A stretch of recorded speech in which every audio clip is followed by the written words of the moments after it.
International standards తో quality education అందిస్తుంది futuristic edu initiatives. Gastro enterology అనే స్పెషల్ సబ్జెక్ట్ను చూజ్ చేసుకోవడానికి ఏంటి సార్ మీ ఇన్స్పిరేషన్? ఎంబీబీఎస్ చదువుతున్నప్పటి నుంచి కూడా లివర్ ట్రాన్స్ప్లాంటేషన్ అనేది ఇంట్రెస్టింగ్ టాపిక్. ఎందుకు అంటే organ is a very complicated organ. So laparoscopic surgeries ఇప్పుడు ఏంటంటే లేటెస్ట్ ఈజ్ రోబోటిక్ సర్జరీస్. ఇంకా రిజల్ట్స్ బెటర్ వస్తుంది. 1 day మినిమంలో మనం పేషెంట్ ఇంటికి వెళ్ళిపోతాడు. ఆల్మోస్ట్ లైక్ సర్జరీ చేసిన ఫీలింగే ఉంది. సార్ మీరు చాలా ఆపరేషన్స్ చేస్తుంటారు, గాల్ బ్లాడర్కి సంబంధించి, ప్యాంక్రియాస్కి సంబంధించి, లివర్కి సంబంధించి. వీటన్నిటిలో మీకు బాగా టఫ్ ఏది ఉంది? Who is the bad surgeon అంటే ఏ సర్జరీ పడితే ఆ సర్జరీ నేను ఏమన్నా చేస్తానే అతను బ్యాడ్ సర్జన్. మీరు ఫేస్ చేసిన టఫెస్ట్ ఆపరేషన్స్ ఏమైనా ఉన్నాయా మీ కెరీర్లో ఇప్పటి వరకు? 25 years బాయ్ అనమాట. క్యాన్సర్ వచ్చింది. ఏం క్యాన్సర్ వచ్చింది? మోషన్ ద్వారం నుంచి ఆల్మోస్ట్ లైక్ 5 to 6 centimeters ఉంటుంది సార్. నేను ట్రై చేస్తాను, కానీ వర్కౌట్ అవ్వకపోతే మాత్రం నువ్వు మరి మోషన్ బ్యాగ్ పెట్టుకోవడానికి రెడీయా. ఒకవేళ మీరు ఆ కండిషన్ వస్తే మీరు వదిలేసి వచ్చేసిండి. కామన్ ఇది వచ్చి గ్యాస్ట్రిక్. ఏం సార్, ఎందుకు ఈ సమస్య ఎందుకు బాగా ఎక్కువైతుంది ఇప్పుడు ప్రజెంట్, ముఖ్యంగా యూత్లో పర్టికులర్గా? స్మోకింగ్ కన్నా ఆల్కహాల్ కన్నా మోర్ డేంజర్.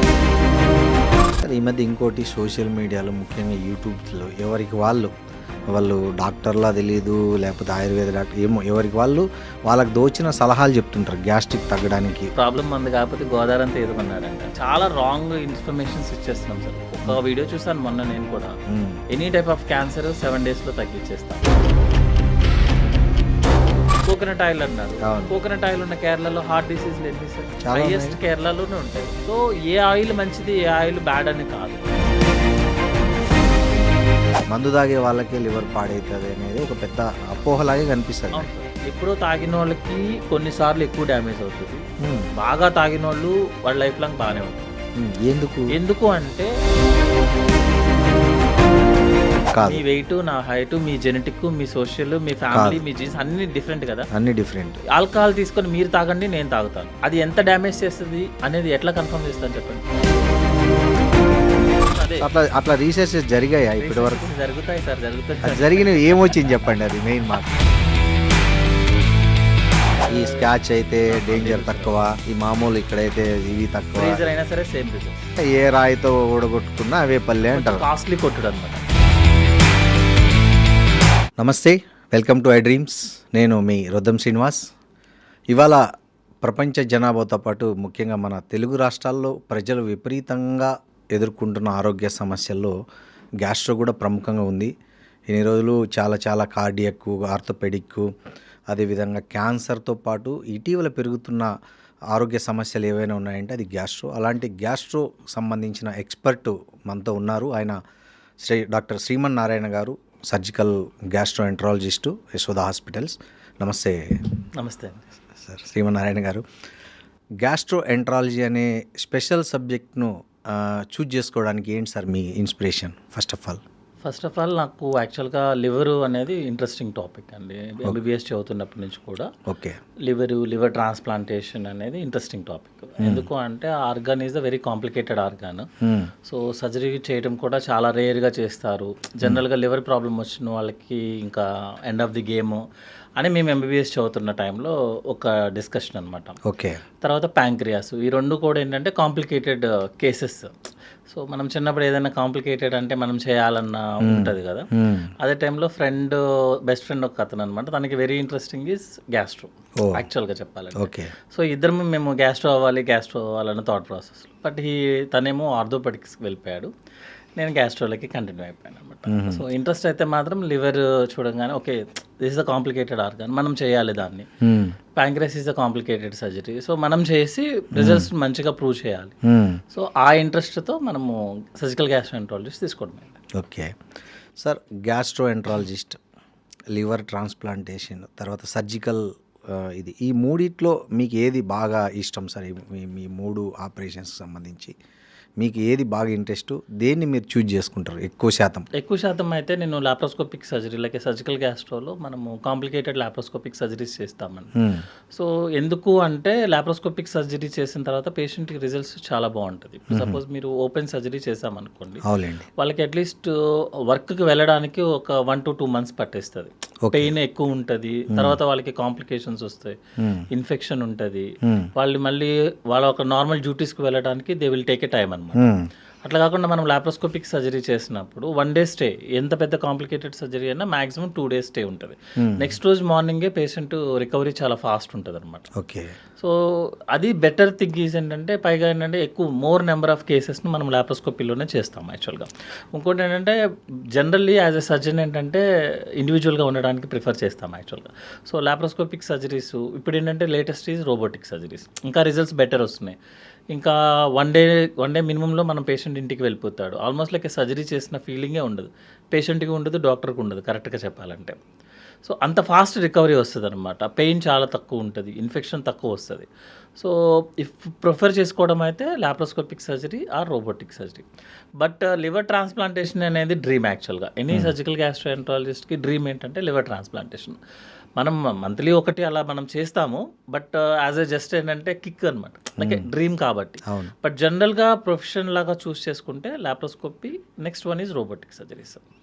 సార్, జనరల్గా మీ ఓపీలో వచ్చే మ్యాక్సిమం గ్యాస్ట్రో ఇష్యూస్ దేని గురించి వస్తుంటాయి? మీ ఓపీ చూస్తుంటారు, డైలీ చాలామందిని చూస్తుంటారు కదా, మీ ఇన్నేళ్ళ ఎక్స్పీరియన్స్లో మీ ఓపీలో జనరల్ గ్యాస్ట్రో ఇష్యూస్ ఏమొస్తుంటాయి? ఏ ఏజ్ గ్రూప్ వాళ్ళకి ఎక్కువగా మీరు అబ్జర్వ్ చేశారు? జనరల్గా అండి, ఈవెన్ దో నేను సర్జికల్ గ్యాస్ట్రోఎంట్రాలజిస్ట్ అయినా ఓపీ బేసిస్లో వచ్చి చూసే పేషెంట్స్ వాళ్ళందరికీ కూడా మనము గ్యాస్ట్రైటిస్ ప్రాబ్లం ఉన్నవాళ్ళు, కాన్స్టిపేషన్ ఉన్నవాళ్ళు, లేకపోతే మల్టిపుల్ లూజ్ టూల్స్ వెళ్ళేవాళ్ళు, నెక్స్ట్ రిఫ్లెక్స్ డిసీజ్ అని చెప్తామన్నమాట, జీఈఆర్డీ అనమాట. ఎందుకు అంటే సర్జికల్ గ్యాస్ట్రోఎంట్రాలజిస్ట్ నేను ఓన్లీ సర్జన్ అన్నా కూడా మనకి జనరల్ ఓపీ కూడా ఉంటారు యాక్చువల్గా. So more number of OPs వచ్చేదైతే మాత్రం కామన్ ప్రాబ్లమ్స్తోనే వస్తారు. ఓకే. అందులో మనం ఎవాల్యుయేట్ చేయడం మొదలు పెడితే, సపోజ్ ఒక పేషెంట్ గ్యాస్ట్రైటిస్ ప్రాబ్లం వచ్చారండి, అతన్ని మనం ఎండోస్కోపీకి పంపించి ఎవాల్యుయేట్ చేస్తే రిఫ్లెక్స్ డిసీజ్ అని వస్తుంది, జీఈఆర్డీ అంటాం. ఆ జీఈఆర్డీ పేషెంట్ని మనం సర్జరీకి తీసుకెళ్తాం అనమాట. సో ఓపీ బేసిస్ అయితే మాత్రం కాన్స్టిపేషన్ అని వస్తారు కొంతమంది, వాళ్ళకి మనం కొలనోస్కోపీ చేయించినప్పుడు వాళ్ళకి ఏదైనా క్యాన్సర్ ఉండటం కానీ, పైల్స్ ప్రాబ్లం ఉండటం కానీ జరుగుతుంది, వాళ్ళు సర్జరీకి వస్తారు. So on a OP basis అయితే మాత్రం కామన్ ప్రాబ్లమ్స్తోనే వస్తారు, మనం ఎవాల్యుయేషన్ చేసినప్పుడు సర్జికల్గా కన్వర్ట్ అవుతారు వాళ్ళు యాక్చువల్గా అనమాట. సో మోర్ కామన్ ప్రాబ్లమ్స్ ఏంటి సార్ అంటే గ్యాస్ట్రైటిస్, కాన్స్టిపేషన్, బ్లీడింగ్ పైల్స్, లేకపోతే రిఫ్లెక్స్ ప్రాబ్లమ్స్ ఎక్కువగా వచ్చేది వాళ్ళతో. ఓకే. ఏ ఏజ్ గ్రూప్ వాళ్ళకి ఎక్కువ వస్తుంటాయి? జనరల్గా వీళ్ళు అంతా around 30 to 40 years age group వాళ్ళకి ఎక్కువ వస్తారండి. ఎందుకు ఆ ఏజ్ గ్రూప్లోనే పర్టికులర్గా ఎక్కువ వస్తుంది? అంటే ఒకటేమో stress related life activities, next food on time తీసుకోరు, ఇప్పుడు ఇర్రెగ్యులర్ ఫుడ్ హ్యాబిట్స్ ఉంటాయి, అవుట్ సైడ్ ఫుడ్ తినడం ఎక్కువ, వర్క్ ప్రెషర్స్. సో ఈ స్ట్రెస్ లెవెల్స్ ఎక్కువయ్యే కొద్దీ మనకి ఎడ్రినల్ రష్ అని చెప్తామన్నమాట. అంటే బాడీలో ఎడ్రినల్ లెవెల్స్ రైజ్ అవుతాయి, రైజ్ అవ్వగానే వాళ్ళకి హార్మోన్ ఇంబ్యాలెన్స్ వచ్చి వాళ్ళకి ఎసిడిటీ ప్రాబ్లమ్ స్టార్ట్ అయిపోతుంది. ఇర్రెగ్యులర్ డైట్ హ్యాబిట్స్ తీసుకున్నప్పుడు ఏంటంటే మనము ప్యాకింగ్ ఫుడ్ అంటే ఈజీలీ అవైలబుల్ ఫుడ్ తీసేసుకుంటాం. అవును, తొందరగా అందులో తొందరగా అయిపోవాలి కదా, టైం అయిపోతుంది, 10 minutesలో మనకి లంచ్ కంప్లీట్ చేసుకుని మళ్ళీ పరిగెత్తాలన్నప్పుడు ప్యాకింగ్ ఫుడ్ తప్ప మనం కొత్తగా చేయడానికి. సో దానివల్ల కాన్స్టిపేషన్ వచ్చేస్తుంది వాళ్ళకి. సో జనరల్గా ఈ age group they are productive age group యాక్చువల్గా అనమాట. వాళ్ళ వెనకాల కంట్రోల్ చేసేది ఎవరు ఉండరు, వాళ్ళకి వాళ్ళే ఎవరికైనా చేయాలి కదా. సో వాళ్ళు జనరల్గా 30 to 40 ఏజ్ గ్రూప్ వాళ్ళకి జనరల్గా చూస్తాము. ఎవరైతే వర్క్ రిలేటెడ్ అంటారో వాళ్ళకి ఎక్కువ ఉంటాయి. ఓల్డ్ పేషెంట్స్ అందరూ కూడా మ్యాక్సిమం ఒక సర్జరికల్ రిలేటెడ్గానే వస్తారు జనరల్గా. అంటే లైక్ పైల్స్ ప్రాబ్లంతోనో, ఫిస్టులా ప్రాబ్లంతోనో, క్యాన్సర్ ప్రాబ్లంతోనో వస్తారు. ఫిమేల్స్ ఎక్కువ మంది వచ్చే ప్రాబ్లం ఏంటంటే గాల్ బ్లాడర్ స్టోన్స్ ఎక్కువగా వస్తారు. ఎందుకు సార్ ఫిమేల్ ఎక్కువ గాల్ బ్లాడర్ స్టోన్? జనరల్గా జెనెటికల్లీ వాళ్ళు ప్రీడిస్పోజ్ అండి, అంతేగాని వాళ్ళు ఏదో ఎక్స్ట్రా చేస్తున్నట్టు కాదు యాక్చువల్గా అనమాట. మేము చదువుకున్న టైంలో ఏం చేసేవాళ్ళంటే 4F అనేవాళ్ళం అనమాట. ఎఫ్ అంటే 40 years ఫిమేల్ ఫర్టైల్, అంటే మోర్ దాన్ 4 pregnancies ఉండి బాగా ఫ్యాటీ ఉన్న ఫిమేల్స్కి గాల్ బ్లాడర్లో స్టోన్స్ వచ్చాయని చెప్పేవాళ్ళు యాక్చువల్గా అనమాట. సో అంటే ఏంటంటే ఫిమేల్కి యాజ్ పర్ దాని ప్రకారమే స్టోన్స్ ప్రిడిస్పోజ్. ఎందుకు అంటే వాళ్ళకి ఈస్ట్రోజన్ లెవెల్స్ ఎక్కువ ఉంటాయి, లైక్ పీరియడ్స్ టైంలో ఈస్ట్రోజన్ లెవెల్స్ రైజ్ అవుతుంటాయి కదా. ఓకే.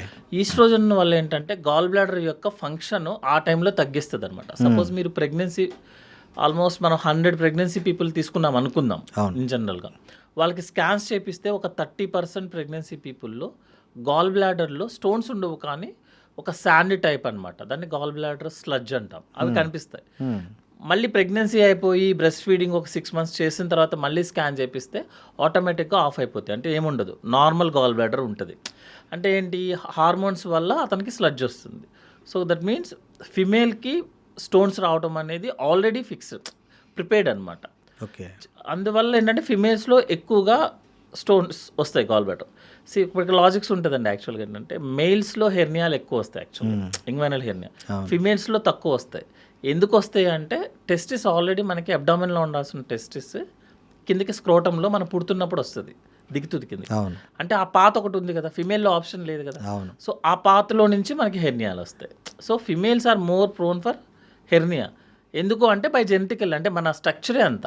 ఓకే. అలాగే females are more for gallstones అనమాట. ఎందుకంటే బై జెనెటికల్గా అంతే తప్పించి వాళ్ళు చాలా తక్కువ వాటర్ తీసుకుంటారు. ఎక్కడంటే బయట, ఎక్కడంటే అక్కడ యూరిన్ పోవడానికి వాళ్ళకి ఫెసిలిటీస్ ఉండవు.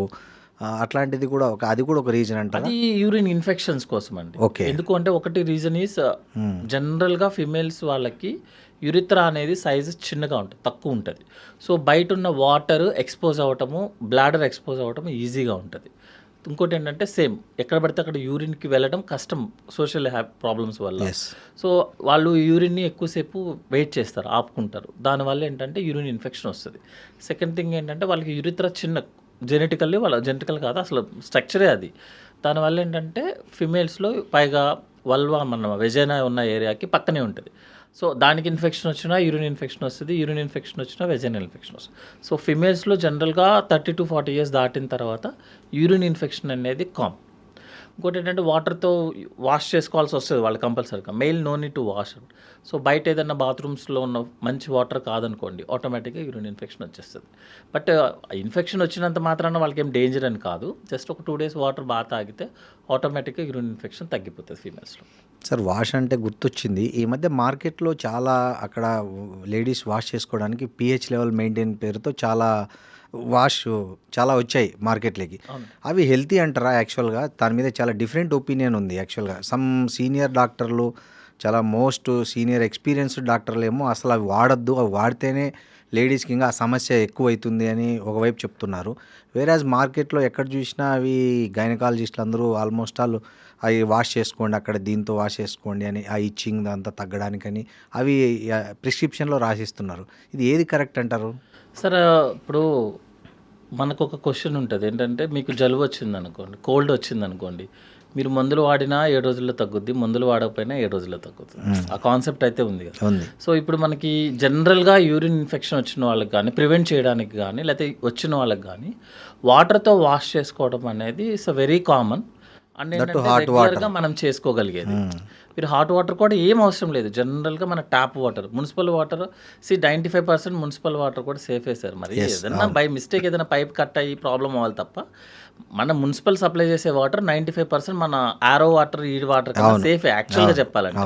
They maintain very well actually. ఏదన్నా లీకేజ్ అవడంలో తప్ప ప్రాబ్లం ఏం కాదు కదా. సో జనరల్గా వాడే వాటర్తో ఏంటంటే మనం వాష్ చేసుకోవడం అనేది గ్యారంటీగా క్లియర్ అవుతుంది. కానీ ఏం చేస్తే ప్రాబ్లం ఎక్కడ వస్తుంది అంటే, సపోజ్ ఒక యూరిన్ ఇన్ఫెక్షన్ పేషెంట్ వచ్చింది సార్, మీరు వాటర్తో వాష్ చేసుకోమంటే అది అవ్వదు. మనం మాట్లాడుకునేటప్పుడు బాగానే ఉంటుంది, కానీ మనం పేషెంట్తో మాట్లాడేటప్పుడు మాత్రం we have to prescribe something, అందులోనే అది వస్తాయి సార్. అంతే తప్పించి వాటర్తో వాష్ చేసుకుంటే తగ్గదు, ఓన్లీ ఆ కమర్షియల్ ప్రొడక్ట్స్ వాష్ చేస్తేనే తగ్గుతుంది అనే రూల్ ఏం లేదు sir. Water is always the best option. Sir, మీరు చాలా ఆపరేషన్స్ చేస్తుంటారు డైలీ, గాల్ బ్లాడర్కి సంబంధించి, ప్యాంక్రియాస్కి సంబంధించి, లివర్కి సంబంధించి, వీటన్నిటిలో మీకు బాగా టఫ్ ఏది ఉంది అంటే ఏది ఫీల్ అవుతారు జనరల్గా?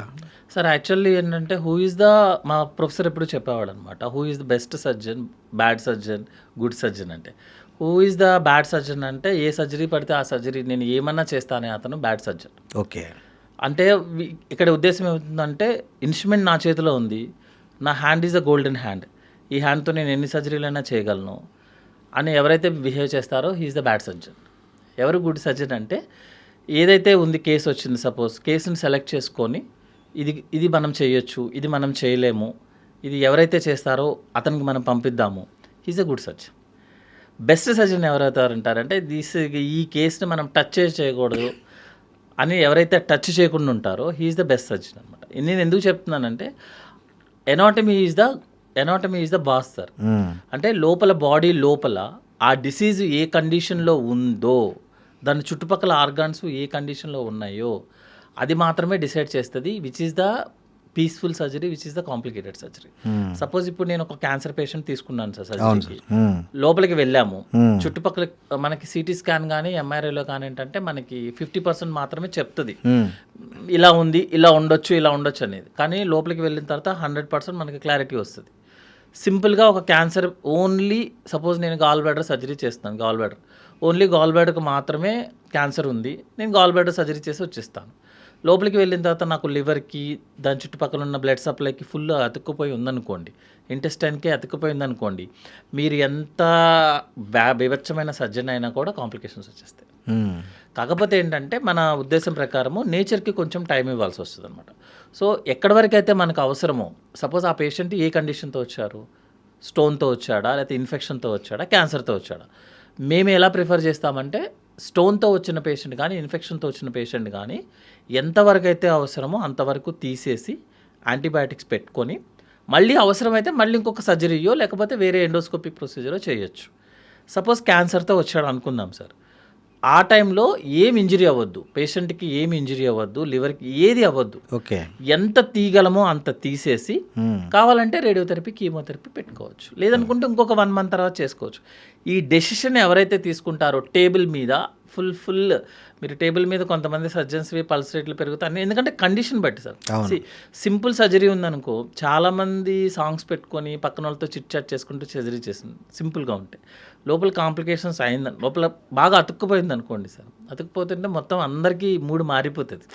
సో ఆ డెసిషన్ తీసుకొని ఎంతవరకు అయితే అవసరమో అంతవరకు సర్జరీ చేసి కావాలంటే ఒక 15 days తర్వాత చేసుకోవచ్చు, ఏం ప్రాబ్లం ఏం లేదు. ఇంకా మనకి చాలా ఆప్షన్స్ ఉంటాయి, అవి డిసైడ్ చేసిన అతనే బెస్ట్ సర్జన్ అవుతాడు ఇప్పుడు అనమాట. అంటే కాంప్లికేషన్స్ అవ్వకుండా పేషెంట్ ఇంటికి మీరు ఫేస్ చేసిన టఫెస్ట్ ఆపరేషన్స్ ఏమైనా ఉన్నాయా మీ కెరీర్లో ఇప్పటి వరకు? అంటే చాలా టఫ్గా కంప్లీట్ చేసినవి ఏమన్నా? టఫెస్ట్ అనేది కాదు సార్, ఒకటి అంటే ద డెసిషన్ మేకింగ్ అనమాట. అంటే మనం ప్రిపేర్ అయ్యి పేషెంట్కి కనుక మంచిగా ఉంది, నిజంగా చెప్పాలంటే అతనికి ఆల్రెడీ రాసి పెట్టుందని చెప్తారు కదా, అదైతే ఒక 25 years బాయ్ అనమాట, క్యాన్సర్ వచ్చింది. మోషన్ ద్వారం నుంచి ఆల్మోస్ట్ లైకే 5 to 6 centimeters ఉంటుంది సార్. జనరల్గా 5 centimeter వరకు ఉంటుంది క్యాన్సర్. జనరల్గా అతనున్న కండిషన్ ప్రకారము మనము మోషన్ ద్వారం మొత్తం తీసేయాలి, ఏపీఆర్ అని చెప్తాము. తీసేసి లైఫ్ లాంగ్ మోషన్ బ్యాగ్ని చర్మం దగ్గర పెడతామన్నమాట. అంటే మోషన్ అతనికి సైడ్ నుంచి వస్తుంది, ఓకే, లైఫ్ లాంగ్ అతని బ్యాగ్లోకే మోషన్ వస్తుంది, క్లీన్ చేసుకోవాలి యాక్చువల్గా. అయితే అతను లాజిక్ ఏంటంటే నేను 21, నేను ఇప్పుడు లైఫ్ లాంగ్ మోషన్ బ్యాగ్ పెట్టుకోవాలంటే ఇట్స్ ఇంపాసిబుల్. సో అని చెప్పి ఫస్ట్ కీమో రేడియోథెరపీ అయ్యింది, అందరు కౌన్సిలింగ్ చేశాము, బాబు నీకు కుదరదు, ఇంపాసిబుల్ రా బాబు, నీకు నువ్వు మోషన్ బ్యాగ్ పెట్టాల్సిందే, బుక్కుల ప్రకారం నువ్వు పెట్టాల్సిందే. వాడేమంటాడు, మీరు మోషన్ బ్యాగ్ పెడితే నేను ఉండి ఏం లాభము, కష్టము అన్నాడు. కష్టం అంటే మీకు మీనింగ్ అర్థమైంది కదా. అయితే అడిగితే లేదు అని లాస్ట్ చాలా రివ్యూస్ అయిన తర్వాత బై మిస్టేక్ నా దగ్గరికి వచ్చాడు పేషెంట్. నేను చెప్పిన క్వశ్చన్ ఏంటంటే, నేను ట్రై చేస్తాను కానీ వర్కౌట్ అవ్వకపోతే మాత్రం నువ్వు మరి మోషన్ బ్యాగ్ పెట్టుకోవడానికి రెడీయా అండి. వాడేమో తను చెప్పింది ఏంటంటే, లేదు సార్, ఒకవేళ మీరు ఆ కండిషన్ వస్తే మీరు వదిలేసి వచ్చేసిండి అంటాడు. ప్రాబ్లం ఎక్కడ అవుతుందంటే అతను మొత్తం హైదరాబాద్ అంతా రౌండ్ వేసేసారు. సో మనం ఏదో ఒకటి అది జనరల్గా సర్జన్స్కి ఒక ఫింగర్ ఒకటి ఉంటుంది, ఎక్స్ట్రా ఫింగర్ లాగా అనిపిస్తుంది. అంటే మనం ఎగ్జామినేషన్ చేసినప్పుడు ఏదో ఒక కొంచెం ఒక హోప్ వచ్చింది అనుకోండి, ట్రై చేయమనే చెప్తాం అనమాట. సో సరే ఓకే అని చెప్పి ఏదో ఒకటి చేద్దాంలే అంటే, వాడేమో ల్యాప్రోస్కోపీ అది ఇది అన్నాడు. బాబు నీకు ల్యాప్రోస్కోపీ లేదు, ఏం లేదు, మోషన్ బ్యాగ్ నీకు లైఫ్ లాంగ్ పెట్టకుండా ఉండాలంటే నేను ఏం చేయాలో అది చేస్తా, లోపలికి వెళ్ళి వదిలేసేయని.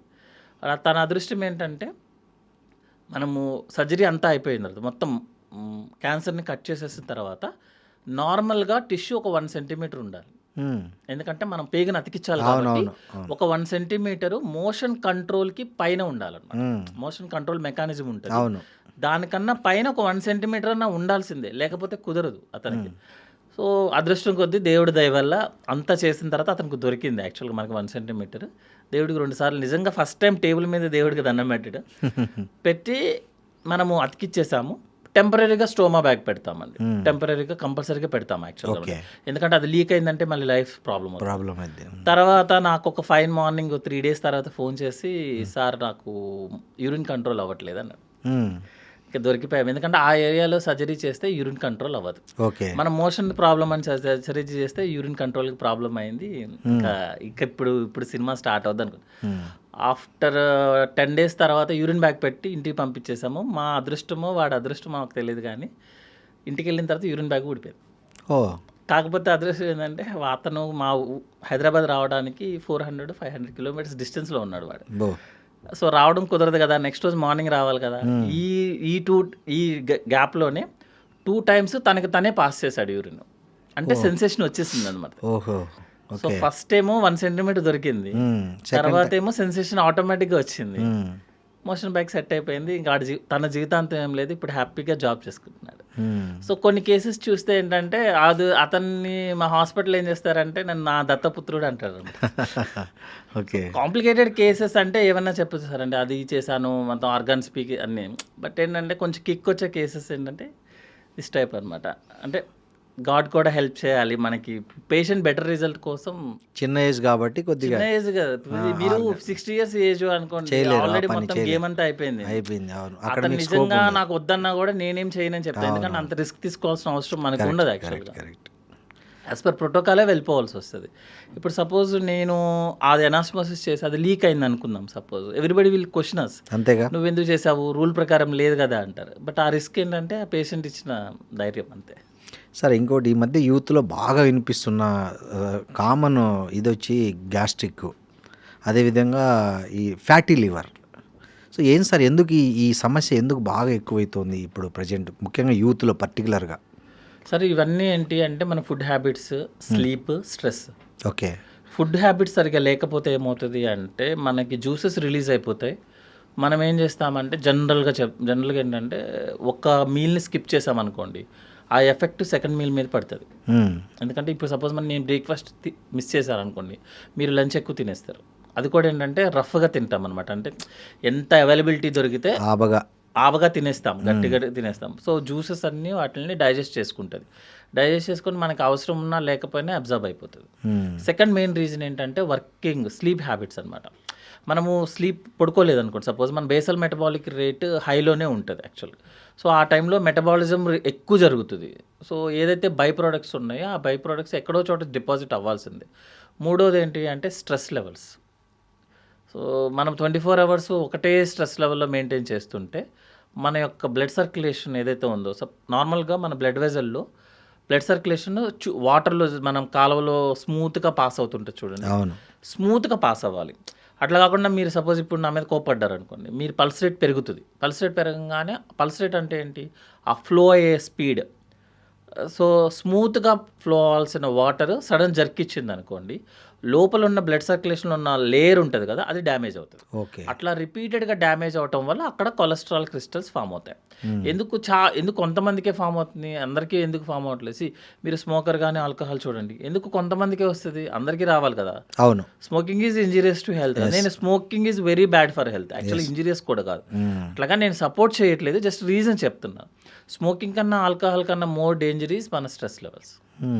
మీరు స్ట్రెస్, ఎందుకంటే స్మోక్ అనేది మీరు ఎప్పుడో ఒకసారి చేస్తారు, స్ట్రెస్ అనేది రోజు పడేది, గంటకి పడాల్సిందే. సో స్ట్రెస్ పడంగానే మీ పల్స్ రిథమ్స్ చేంజ్ అవుతాయి. రిథమ్స్ చేంజ్ అవ్వగానే ఆ లోపల ఉన్న లేయర్స్ డ్యామేజ్ అవుతాయి, అక్కడి నుంచే స్టార్ట్ అవుతుంది అనమాట. ఇంకొకటి ఏంటంటే మన మెటబాలిజమ్స్ చేంజ్ అవ్వగానే ఒకటి ఎసిడిటీ వస్తుంది, గ్యాస్ట్రైటిస్ ప్రాబ్లమ్స్ వస్తాయి. సెకండ్ థింగ్ ఏంటంటే లివర్లో ఫ్యాట్ అక్యుములేట్ అవ్వడం స్టార్ట్ అవుతుంది, దాన్నే ఫ్యాటీ లివర్ అంటాం అనమాట. ఫ్యాటీ లివర్తో ప్రాబ్లం, మామూలుగా లివర్లో ఫ్యాట్ ఉండదు సార్, జీరో ఫ్యాట్. యాక్చువల్లీ లివర్లో ఓన్లీ మజిల్ టైప్ ఆఫ్ టిష్యూసే ఉంటుంది, జీరో ఫ్యాట్. అందులో ఒక్కసారి ఫ్యాట్ అక్యుములేట్ అయితే బస్ టైప్ అనమాట, అంటే అదే వేరే వాళ్ళని క్రియేట్ చేస్తుంది. ఒక్క ఫ్యాట్ గ్లోబ్యూల్ స్టార్ట్ అయినా కూడా మీకు మళ్ళీ ఫ్యాట్ని అక్యుములేట్ చేసుకుంటుంది, ఎందుకంటే ఆ ఏరియాలో డ్యామేజ్ స్టార్ట్ అవుతుంది. ఎందుకంటే అది ఫారెన్ బాడీ కదా, లివర్లో ఫ్యాట్ ఉండదు జనరల్. అవును, బయట నుంచి ఎవరైనా రాగానే రియాక్షన్ స్టార్ట్ అవుతుంది. సో వాళ్ళిద్దరి మధ్య ఫైటింగ్ జరిగి కొత్తగా రిక్రూట్మెంట్ అవుతుంది అనమాట. అవి ఒక్కసారి ఫ్యాట్ అక్యుములేట్ అయితే పెరుగుతూనే ఉంటుంది. అందుకని మనం ఎక్సర్సైజ్ చేసినప్పుడు ఫ్యాట్ తగ్గించుకుంటే తగ్గుతుంది అన్నమాట. సో మెయిన్ ఏంటంటే food habits, sleep, stress levels. Sir, గ్యాస్ట్రోఎంట్రాలజిస్టులు కామన్గా ఏం చెప్తుంటారంటే ఈ 3 తప్పులు చేయకపోతే గ్యాస్ట్రిక్ సమస్యలే ఉండవు అని చెప్తుంటారు. అసలు ఏంటి ఆ 3 తప్పులు? అవి చేయకుండా ఎట్లా లైఫ్ స్టైల్ చేంజ్ చేసుకోవచ్చు చెప్పండి? సార్, గ్యాస్ట్రిక్ ప్రాబ్లం అనేది మన హ్యూమన్ బీయింగ్ మనం పుట్టినప్పటి నుంచి చచ్చిపోయేదాకా వచ్చే ప్రాబ్లం. మ్మ్. మనకి బాల్డ్ హెడ్ ఎట్లా వస్తుందో, పొట్ట ఎలా వస్తుందో, కలర్, హెయిర్ ఫాల్, ఏదైనా సరే గ్యాస్ట్రిక్ ప్రాబ్లం అనేది డిసీజ్ కాదు యాక్చువల్గా, మన సైడ్ ఎఫెక్ట్. మీరు ఎక్కువసేపు నుంచి ఉంటే మీకు కాలు నొప్పి వస్తుంది కదా, అవును. సేమ్ అదే కాన్సెప్ట్. మీరు ఎక్కువగా ఓవర్ యూస్ చేస్తున్నారు, లేక మామూలుగా ఇర్రెగ్యులర్ డైట్ హ్యాబిట్స్ చేస్తున్నారు, గ్యాస్ట్రిక్ ప్రాబ్లం వస్తుంది. ఇర్రెగ్యులర్ డైట్ హ్యాబిట్స్ చేయకుండా రోజు ఒకే టైంకి తినే వాళ్ళు ఎవరు ఉంటారు చెప్పండి? చాలా అరుదు. Is it possible? అరుదుగా. చాలా వాళ్ళకి ఇంకొక ప్రాబ్లం వస్తుంది, ఎందుకంటే వాడికి 7 అవ్వగానే తినాలి అనే టెన్షన్ ఉంటుంది కదా, అవును. దానివల్ల అది ఎక్కువ వస్తుంది. మీరు ఇర్రెగ్యులర్గా తినే వాళ్ళకి ఎంతైతే గ్యాస్ట్రిక్ ప్రాబ్లం వస్తుందో ఆన్ టైం తినే వాళ్ళకి కూడా వస్తుంది. ఎందుకంటే నేను ఆ వాటర్ తాగను అంటే స్ట్రిక్ట్, ఆయన కోసం వాటర్కి ఆయన ఒక్కడ వాటర్ కావాలని అదొక క్వశ్చన్ మార్క్, అదొక ఆన్సర్. ఆ ఫుడ్ తినడు, మళ్ళీ ఆయన కోసం ఏం చేయాలని ఇంట్లో వాళ్ళ టెన్షన్, ఆయనకి టెన్షన్. సో ఆన్ టైం తినే వాళ్ళకి ఎంత ప్రాబ్లమో ఇర్రెగ్యులర్ తినే వాళ్ళకి అంతే ప్రాబ్లం వస్తుంది. Second thing is stress. Sir, stress పడకుండా లైఫ్ని లీడ్ చేయడం కుదురుతుందా? కుదరదు. స్లీప్ డిస్టర్బెన్సెస్ మనకి సపోజ్ మనకి ఏదైనా ప్రాబ్లమ్స్ ఉన్నాయనుకోండి, స్లీప్ డిస్టర్బ్ అవ్వకుండా కుదరదుగా. సో ఈ 3 మెయిన్ థింగ్ ఏంటంటే ఇంకా smoking, alcohol, drug addictions, next బయట ఫుడ్ తినటము, this is the very common. ఈ ప్రాబ్లమ్స్ ఏ డిసీజ్ అన్న వస్తుంది. బట్ గ్యాస్ట్రిక్ ప్రాబ్లమ్స్కి అయితే మాత్రం food, stress levels, sleep habits అటు అవాయిడ్ చేయండి, మీకు లైఫ్ లాంగ్ గ్యాస్ట్రిక్ ప్రాబ్లం రాదు అంటే. నీ ఉద్దేశం ప్రకారం గ్యాస్ట్రిక్ ప్రాబ్లం అనేది జబ్బు కాదు, it's just side effect of our modern life, అంతే. సార్ ఇంకోటి, ఈ గ్యాస్ట్రిక్ సమస్యకు ఈ మధ్య ఎవరు చూసినా వాళ్ళంతకు వాళ్ళే మెడికల్ స్టోర్కి వెళ్ళిపోయి ఒక 2-3 ట్యాబ్లెట్లు వాళ్ళే, ఈవెన్ మెడికల్ స్టోర్ వాళ్ళు కూడా ఇచ్చేస్తున్నారు గ్యాస్ అంటే. సో ఇది ఏం తినకనే మింగేయండి అని. అది కరెక్టే అంటారా? ప్యాంటాప్ ఇట్లా అవన్నీ ట్యాబ్లెట్లు ఏవైతే దొరుకుతున్నాయో అవి ఎవరంతకు వాళ్ళు ఓన్గా యూజ్ చేస్తున్నారు. ఆర్ఎల్స్ మీరు మెడికల్ స్టోర్కి వెళ్ళి అడిగినా కూడా అవే ప్రిఫర్ చేస్తున్నారు. సో ఇవి కరెక్టా? దాంట్లో 20, 40 ఇట్లా డిఫరెంట్ డోసెస్ ఉన్నాయి కదా. సో దానికి ఏమన్నా ఒక పద్ధతి ఉందా? ఈ ఏజ్ వాళ్ళు ఇంతవరకే వాడాలి, లేకపోతే ఎంత గ్యాస్ట్రిక్ ప్రాబ్లం ఉంటే ఏ ట్యాబ్లెట్ వాడాలనేది ఏమైనా ఉందా? సార్, గ్యాస్ట్రిక్ ప్రాబ్లం ఉన్న దాంట్లో ఒక ట్యాబ్లెట్ ఇచ్చామనుకోండి, జనరల్గా వాడేది అంతా అంటే ప్యాంటోప్రజోల్, ఓమిప్రజోల్, ఇస్మోప్రజోల్. అవును. ఇవి ఏం ఫంక్షన్ చేస్తున్న దాంట్లోనే మనకి క్లారిటీ వస్తుంది. అదేం చేస్తుంది అంటే ట్యాబ్లెట్ మనం ఎంటీ స్టమక్తో తీసుకున్నప్పుడు జ్యూస్ ప్రొడక్షన్ని ఆపుతుంది సార్.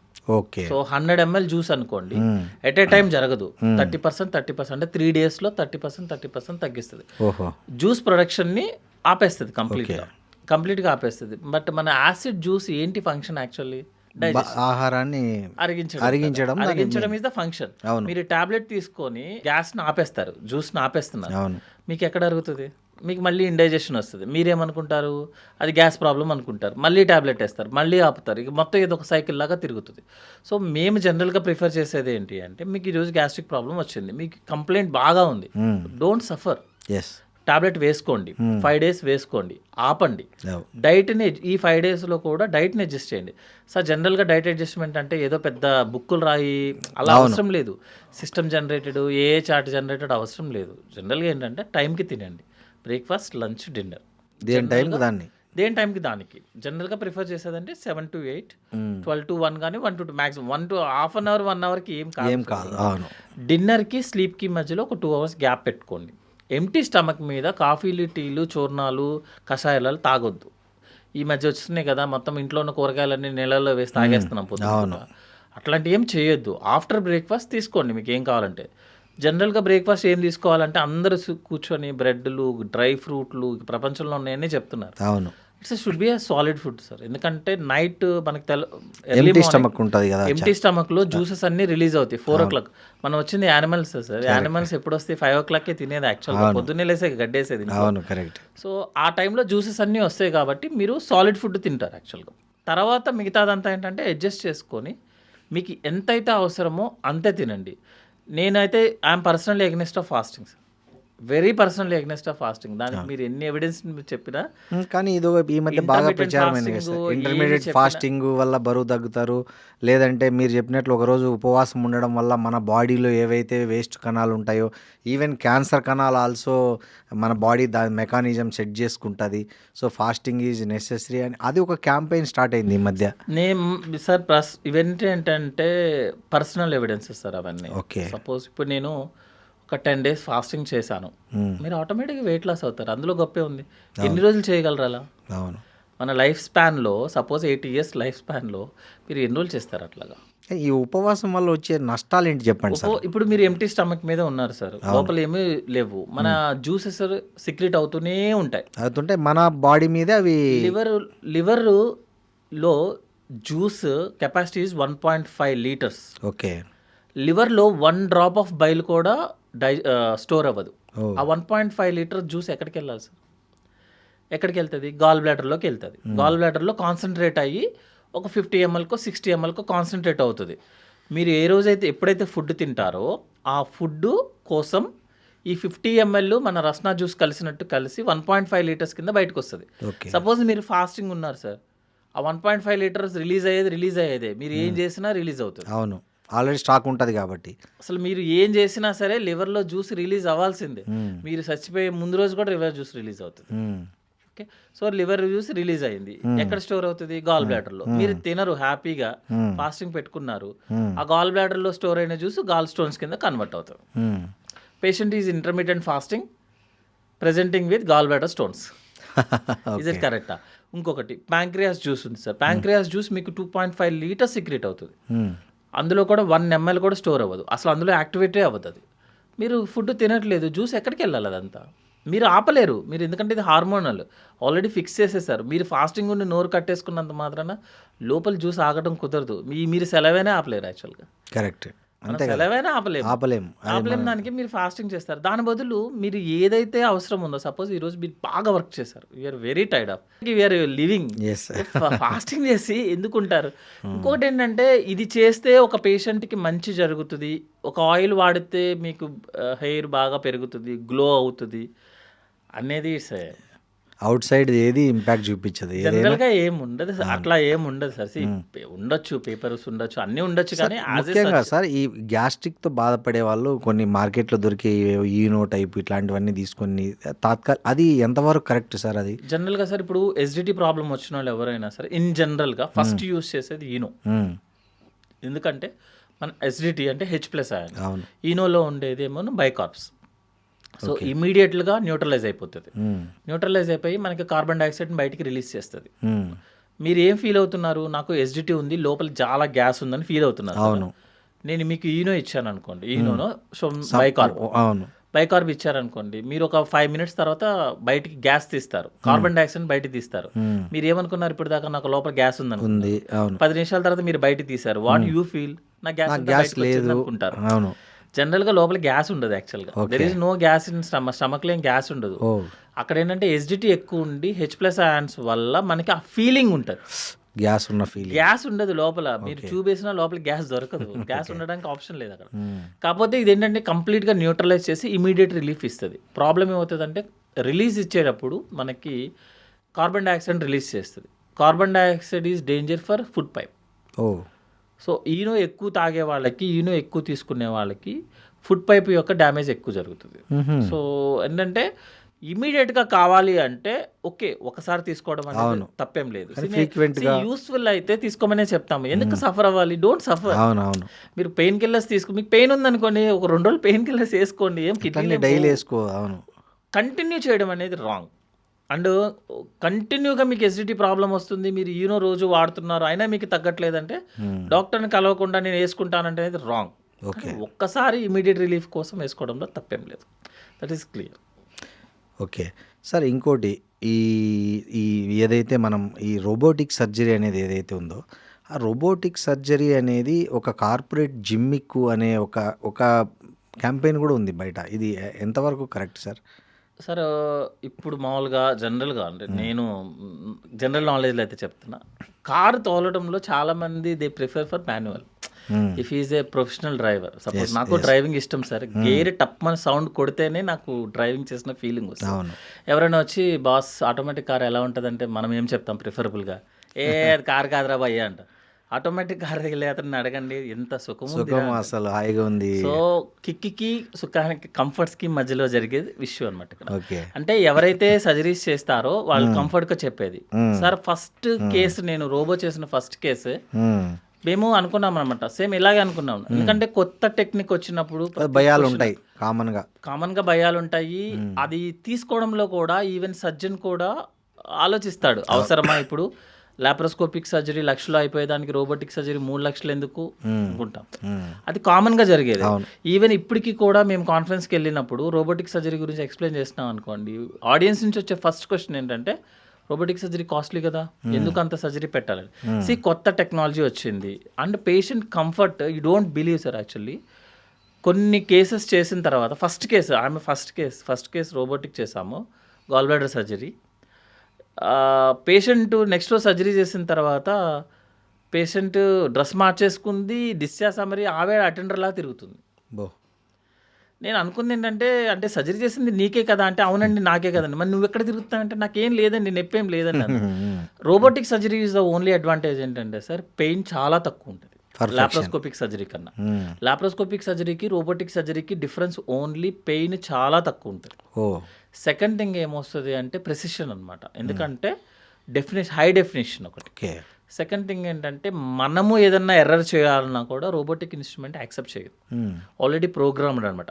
అంటే మనకి నచ్చినట్టు సపోజ్ నేను రైట్కి తిరిగి ఇన్స్ట్రుమెంట్ ఇలా ఇసిరేయడం కుదరదు, నేను ఇన్స్ట్రుమెంట్ని చూస్తేనే. అందుకని మీరు కార్ డ్రైవింగ్ చేస్తున్నారు, మీరు చెయ్యి తీస్తే స్టీరింగ్ లాక్ అయిపోతుంది. అది లేకుండా ఉన్నప్పుడు ఎన్ని యాక్సిడెంట్స్ అయ్యాయి చూడు. అవును, మనం చిన్నప్పుడు ఆ ఆప్షన్ లేదు. మీరు స్టీరింగ్ మీద చెయ్యి తీస్తే ఆటోమేటిక్గా స్టీరింగ్ లాక్ అయిపోతుంది. సేమ్ అంతే, మీరు ఎటు తల తిప్పారా మీకు ఇన్స్ట్రుమెంట్ లాక్ అయిపోతుంది. Precision robotic.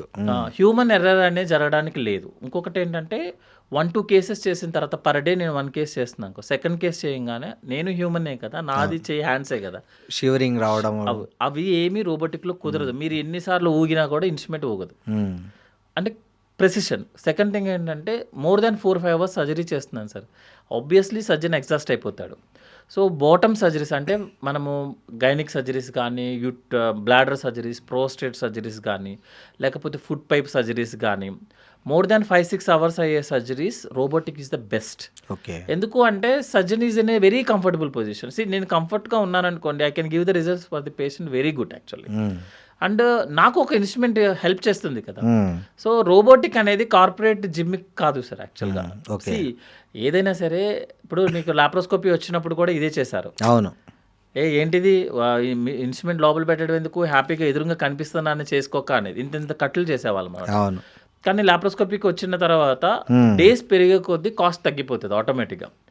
సో ఇప్పుడు లాప్రోస్కోపిక్ ఇన్స్ట్రుమెంట్ లేని 10 బెడెడ్ హాస్పిటల్ కూడా లేదు. హైదరాబాద్ అనే కాదు, ఈవెన్ చిన్న చిన్న హాస్పిటల్స్లో కూడా 50 బెడెడ్ ఉన్న చోటల్లో లాప్రోస్కోపిక్ ఇన్స్ట్రుమెంట్ ఉంది. మేము పీజీ చేస్తున్న టైంలో లాప్రోస్కోపిక్ ఇన్స్ట్రుమెంట్ ఛార్జ్ వేసేవాళ్ళు సపరేట్గా, surgery plus laparoscopic instrument charge. ఇప్పుడు మీరు లాప్రోస్కోపీకి కాకుండా ఓపెన్ చేయించుకుంటేనే ఎక్కువ ఛార్జ్ పడుతుంది. అవును, కరెక్టే సార్. సో కొన్ని రోజులు అయిపోయిన తర్వాత రోబోటిక్ కూడా సేమ్ ఉంటుంది sir. It is not a corporate gym. Patient comfortability అంటే లేటెస్ట్ వచ్చినప్పుడు comforts, patient comfort. Sir endoscopy, colonoscopy అంటే ఇంకా చాలా మందిలో చాలా భయం ఉంది. సో ఎందుకు భయము? జనరల్గా ఎండోస్కోపీ, కొలనోస్కోపీ అనేది రెగ్యులర్గా చెకప్ చేయించుకోవాలన్నా, లేకపోతే ఏదైనా పర్టికులర్ సిమ్టమ్స్ కనపడినప్పుడు మాత్రం కంపల్సరీ చేయించుకోవాల్సిన టెస్ట్లు అవి యాక్చువల్గా? జనరల్గా సార్ ఫస్ట్ ఎండోస్కోపీ గురించి ఏంటంటే మనకి నోట్ లోపల ఒక లిక్విడ్ వేస్తారనమాట, జైలోకెన్ లిక్విడ్. ఇది ఏమన్నా కొంచెం చేదుగా ఉంటుంది. కొంతమందికి వామిటింగ్ సెన్సేషన్ వస్తే వాళ్ళకి మనం మత్తిస్తాం, సెడేషన్ ఇస్తాం అన్నమాట, అంటే నిద్రపుచ్చుతాం అంతే, వేరే కాంప్లికేషన్ ఏమి ఉండదు. Procedure maximum time is 2 minutes, అంతకు మించి టైం పట్టదు. నెక్స్ట్ వేసిన తర్వాత కూడా పేషెంట్ వితిన్ 5 minutesలో మళ్ళీ నార్మల్కి వచ్చేస్తారు, తను తినేస్తారు, తాగేస్తారు, ఇంటికి వెళ్ళిపోవచ్చు. OP procedure. ఎండోస్కోపీలో మనకి ఎటువంటి ఇష్యూస్ రావు యాక్చువల్గా. ఓన్లీ ఏంటంటే కొంతమంది ఎవరైనా ఓవర్ యాంగ్షియస్ పేషెంట్స్ ఉంటారు, కొంతమంది నోట్లో కొట్టమేస్తే అంటే ఎవడొప్పుకుంటారు, అప్పుడు వాళ్ళకి మనం కొంచెం ఎనస్థీషియా ఇచ్చి సెట్ చేస్తాం. కానీ ఎవరికి చేయాలనేది మెయిన్ ఇంపార్టెంట్. ఎవరికి చేస్తామంటే జనరల్గా కంప్లైంట్ బేస్ చేసుకోండి సార్. సపోజ్ ఇప్పుడు పేషెంట్కి గ్యాస్ట్రిక్ ప్రాబ్లం ఎక్కువ వస్తుంది, ఆల్రెడీ అతను మెడిసిన్స్ యూస్ చేస్తున్నాడు, లైఫ్ స్టైల్ మోడిఫికేషన్స్ అన్నీ చేసుకున్నాడు, అయినా కూడా ఎసిడిటీ ప్రాబ్లం వస్తుంది. సో లోపల ఏదైనా హెచ్ పైలరీ ప్రాబ్లం ఉందా, అల్సర్స్ ఏమైనా ఉన్నాయా చెక్ చేయడానికి చేస్తాం. ఓకే. అలా కాకుండా కొంతమందికి ఏంటంటే తేన్పులు బాగా వచ్చేస్తున్నాయి అన్నమాట. ఎన్ని మెడిసిన్స్ యూస్ చేసినా వర్కౌట్ అవ్వట్లేదు. అంటే ఫుడ్ పైప్లోకి ఏదో యాసిడ్ రిఫ్లెక్స్ అవుతుంది అనమాట. లేదు నైట్ టైం కాఫ్ వస్తుంది, గురక ఎక్కువ వచ్చేస్తుంది, వాళ్ళకి ఏం చేస్తామంటే మనము ఎండోస్కోపీ చేస్తాం ఫస్ట్. వాళ్ళకి ఏంటంటే రిఫ్లెక్స్ కనుక్కోవడానికి కోసం. కొంతమందికి మోషన్లో నలుపు వస్తుంది, వాళ్ళకి ఏంటంటే మెలీనా అంటాము. వాళ్ళకి ఏంటంటే స్టమక్ లోపల ఏదన్నా అల్సర్స్ ఉంటే అవి బ్లీడ్ అయ్యి వస్తాయి. అలా కాకుండా లివర్ పేషెంట్స్ ఉంటారన్నమాట, సిఎల్డి అంట, క్రానిక్ లివర్ డిసీజ్ అనమాట. వాళ్ళకి ఏంటంటే ఎండోస్కోపీ చేస్తే మనకి ఫుడ్ పైప్లో వైరసెస్ ఉన్నాయో లేదో చెక్ చేస్తాం. సో మనం ఎందుకు చేస్తామనేది పేషెంట్కి అర్థం అవ్వాలి, చేసే అతనికి అర్థం అవ్వాలి. లేకపోతే అందరికీ ఎండోస్కోపీలు అనేది కరెక్ట్ కావచ్చు. ఎందుకంటే 90% ఎండోస్కోపీలో మనకి ఎస్డిటీ తప్ప ఏం తెలియదు. ఎస్డిటీకి ట్రీట్మెంట్ సేమ్ అవే వస్తాయి. సో బిఫోర్ ఎండోస్కోపీ కొన్నిసార్లు మెడిసిన్స్ ట్రై చేసి తగ్గకపోతేనే ఎండోస్కోపీకి వెళ్తాం. కానీ లివర్ పేషెంట్స్కి అలా ఉండదు. అంటే పేషెంట్ని బట్టి. ఇప్పుడు సపోజ్ ఒక పేషెంట్ నాకు మోషన్లో బ్లాక్ కలర్ వచ్చాడు అనుకోండి సార్, అతనికి నేనేం మెడిసిన్ ట్రై చేసి చేయను, డైరెక్ట్గా ఎండోస్కోపీ చేయాల్సిందే. అట్లా కాకుండా ఓన్లీ ఎస్డిటీ కంప్లైంట్తో వచ్చాడు అనుకోండి, ముందు మెడిసిన్స్ ట్రై చేసి ఎండోస్కోపీ చేస్తాం. బట్ మాక్సిమం 1-2 minutes ప్రొసీజర్ అంతే, మించి ఏముండదు. పెయిన్ ఏముండదు, 90% పెయిన్ ఇది అంటే రెగ్యులర్గా చెకప్ చేయించుకునే సార్. ఎండోస్కోపీ, కొలనోస్కోపీ కానీ ఏదైనా సరే రెగ్యులర్ చెకప్స్ ఏముండదు. ఎందుకంటే అవి ప్రాబ్లం వచ్చినప్పుడు మాత్రమే సార్. ఎందుకు అంటే అవి నోట్లోకి వేయటం కదా, ఇట్స్ ప్రొసీజర్. ఏదైనా చిన్న ప్రాబ్లం అయితే కాంప్లికేషన్స్ వస్తాయి. సార్ ఇందాక వామిటింగ్స్ అన్నారు కదా మీరు, ఎక్కువగా వామిటింగ్స్ కొంతమందికి ఏది తిన్నా వామిటింగ్ అయిపోతుంటుంది, చిన్న పిల్లల దగ్గర నుంచి చాలా పెద్ద ఏజ్ వరకు. సో ఎందుకు అది ఎక్కువ, అంటే ఏం కడుపులోకి ఏం పోయినా వెంటనే ఇమ్మీడియట్గా వచ్చేస్తుంటుంది, ఎందుకు అది అట్లా జరుగుతుంది?